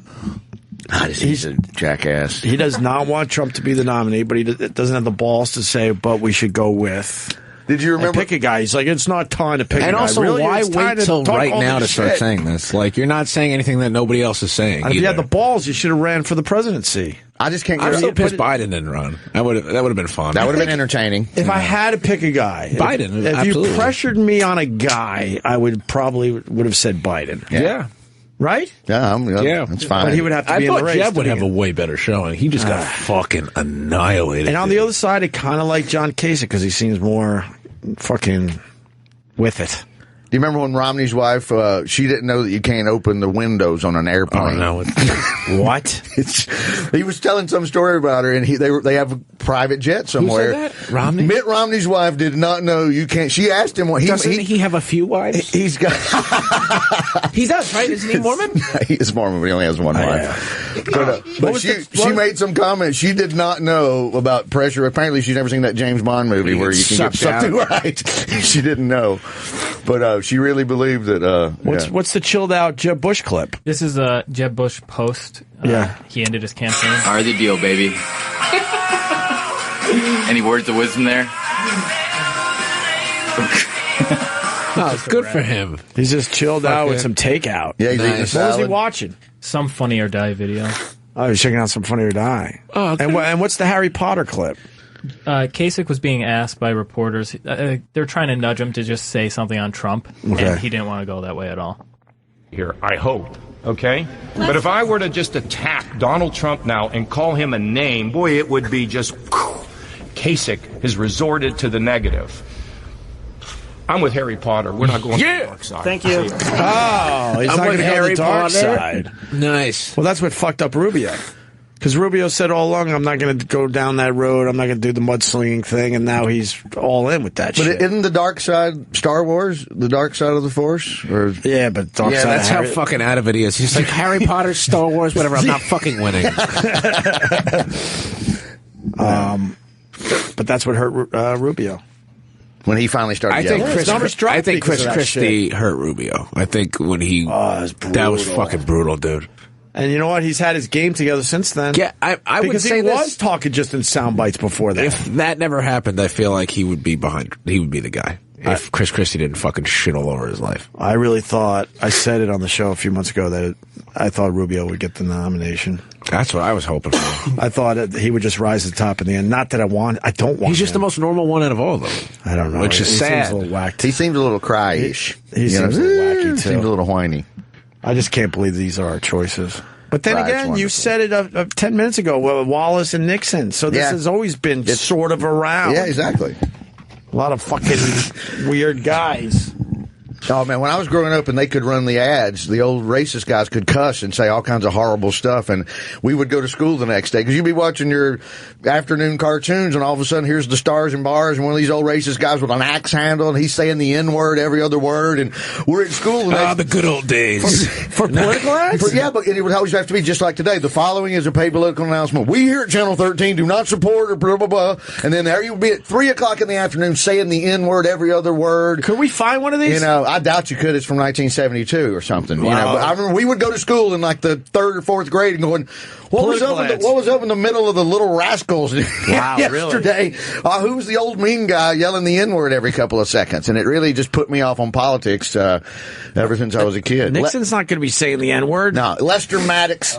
Lester Maddox was the governor of Georgia. He was the Georgia version of George Wallace. All right. And then I forgot who the Mississippi guy is, but they're all equally horrible. Get rid of the Nixon, and let's see if this pops up. Oh, shit. This might pop up. Oh, shit. Oh, shit. This is something horrible, I'm sure. I said you're not going to ever eat here now. Do you want to close the business? Is that what you want to do? What do you want to do? You can't eat here. I know about this guy. Who's that, Slugworth from Willy Wonka? Nice. Good pull.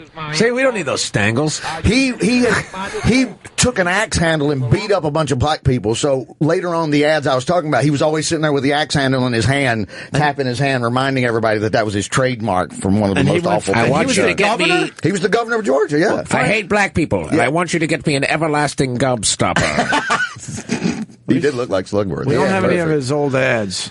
No, you can't find that shit anymore, thank God. You get nothing! You lose! Good day, sir. I said good day, sir! You stole fizzy lifting drinks! The ceiling has to be cleaned! Such a great fucking movie, man. It's wonderful. The second one's good, too. I like the Johnny Depp one, too. Yeah, they're both weird. They're both really good. Definitely weird. Instead, Maddox accused them of trying to put him and his Negro employees out of a job. You want these 40 people to lose their jobs right now? All right, it's... no, it's just one of the ads. Yeah, you can't find it. Thank God. All right, y'all. I think you've done enough damage here today. I'm so sorry. You guys, really. I'm sorry that I got rid of... We really need these angles here. Pete came in with a gas can and a match. I hope you had a nice piss. Yeah. Could you play this loud? This is what I have to say to the Stangles. So you get nothing. You lose. Good day, sir. Look how happy he is. He's just grinning. He's so got happy. A grown man to leave. I got a grown tax-paying man with children and a wife. And a career. Very successful. Both very successful brothers to leave. Yes. Very proud of myself, Hope. And now you get to just skip home. Yep. I get to skip home. Like it never happened. I'm going to jerk off and go right to sleep after this. I'm not even going to think about this again. Like, this will never cross my mind ever again. This has been my nightmare on this show forever. I was always the guy that had to take care of all the fucking bullshit that happens in here. Always. That was always on my shoulders. Every little fucking thing. Everyone else would be laughing and whistling and skipping. Laughing. Right. And the Opster would have to spend hours and hours in shoveling up elephant shit. Meetings and phone calls and executive offices. I really think he just overreacted. I think he made it a thing. I felt maybe he was in a bad mood today. I don't know. Who knows? We'll see how it plays out. Who fucking cares? You find somebody else to type into Google. Now you're making fun of Paul. No, not at all. Paul actually, because that's his actual job. He serves a purpose. You see that video he edited? It was fucking beautiful. You'll never see fucking any of those fat asses do anything like that. The fucking Stangles. Ugh. Were you really going to punch him in the throat? I was. I was really angry. I was really mad. Angry. I was very mad. That was my favorite part. When he started making it not the show and started making it too real, I was like, nah, I want to beat you up. Yeah, and I knew you meant that. That's why I started laughing really hard. Come on, man. Were you angry because you felt like... I was angry because he made me look like I'm a dick when we do this every fucking comics. day. We're comics. That's how it goes. That's what we do. I'm signing a release right now that says it's okay. Yeah.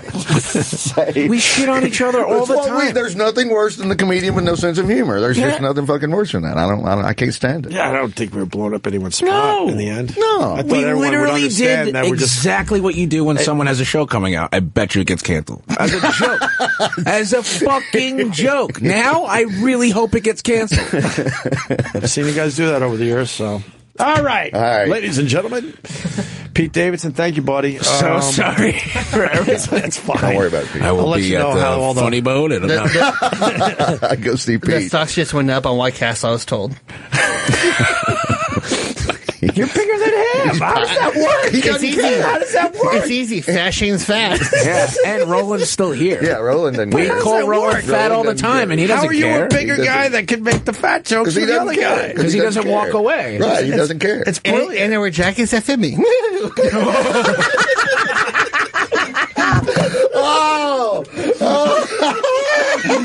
said I wear jackets that fit me. You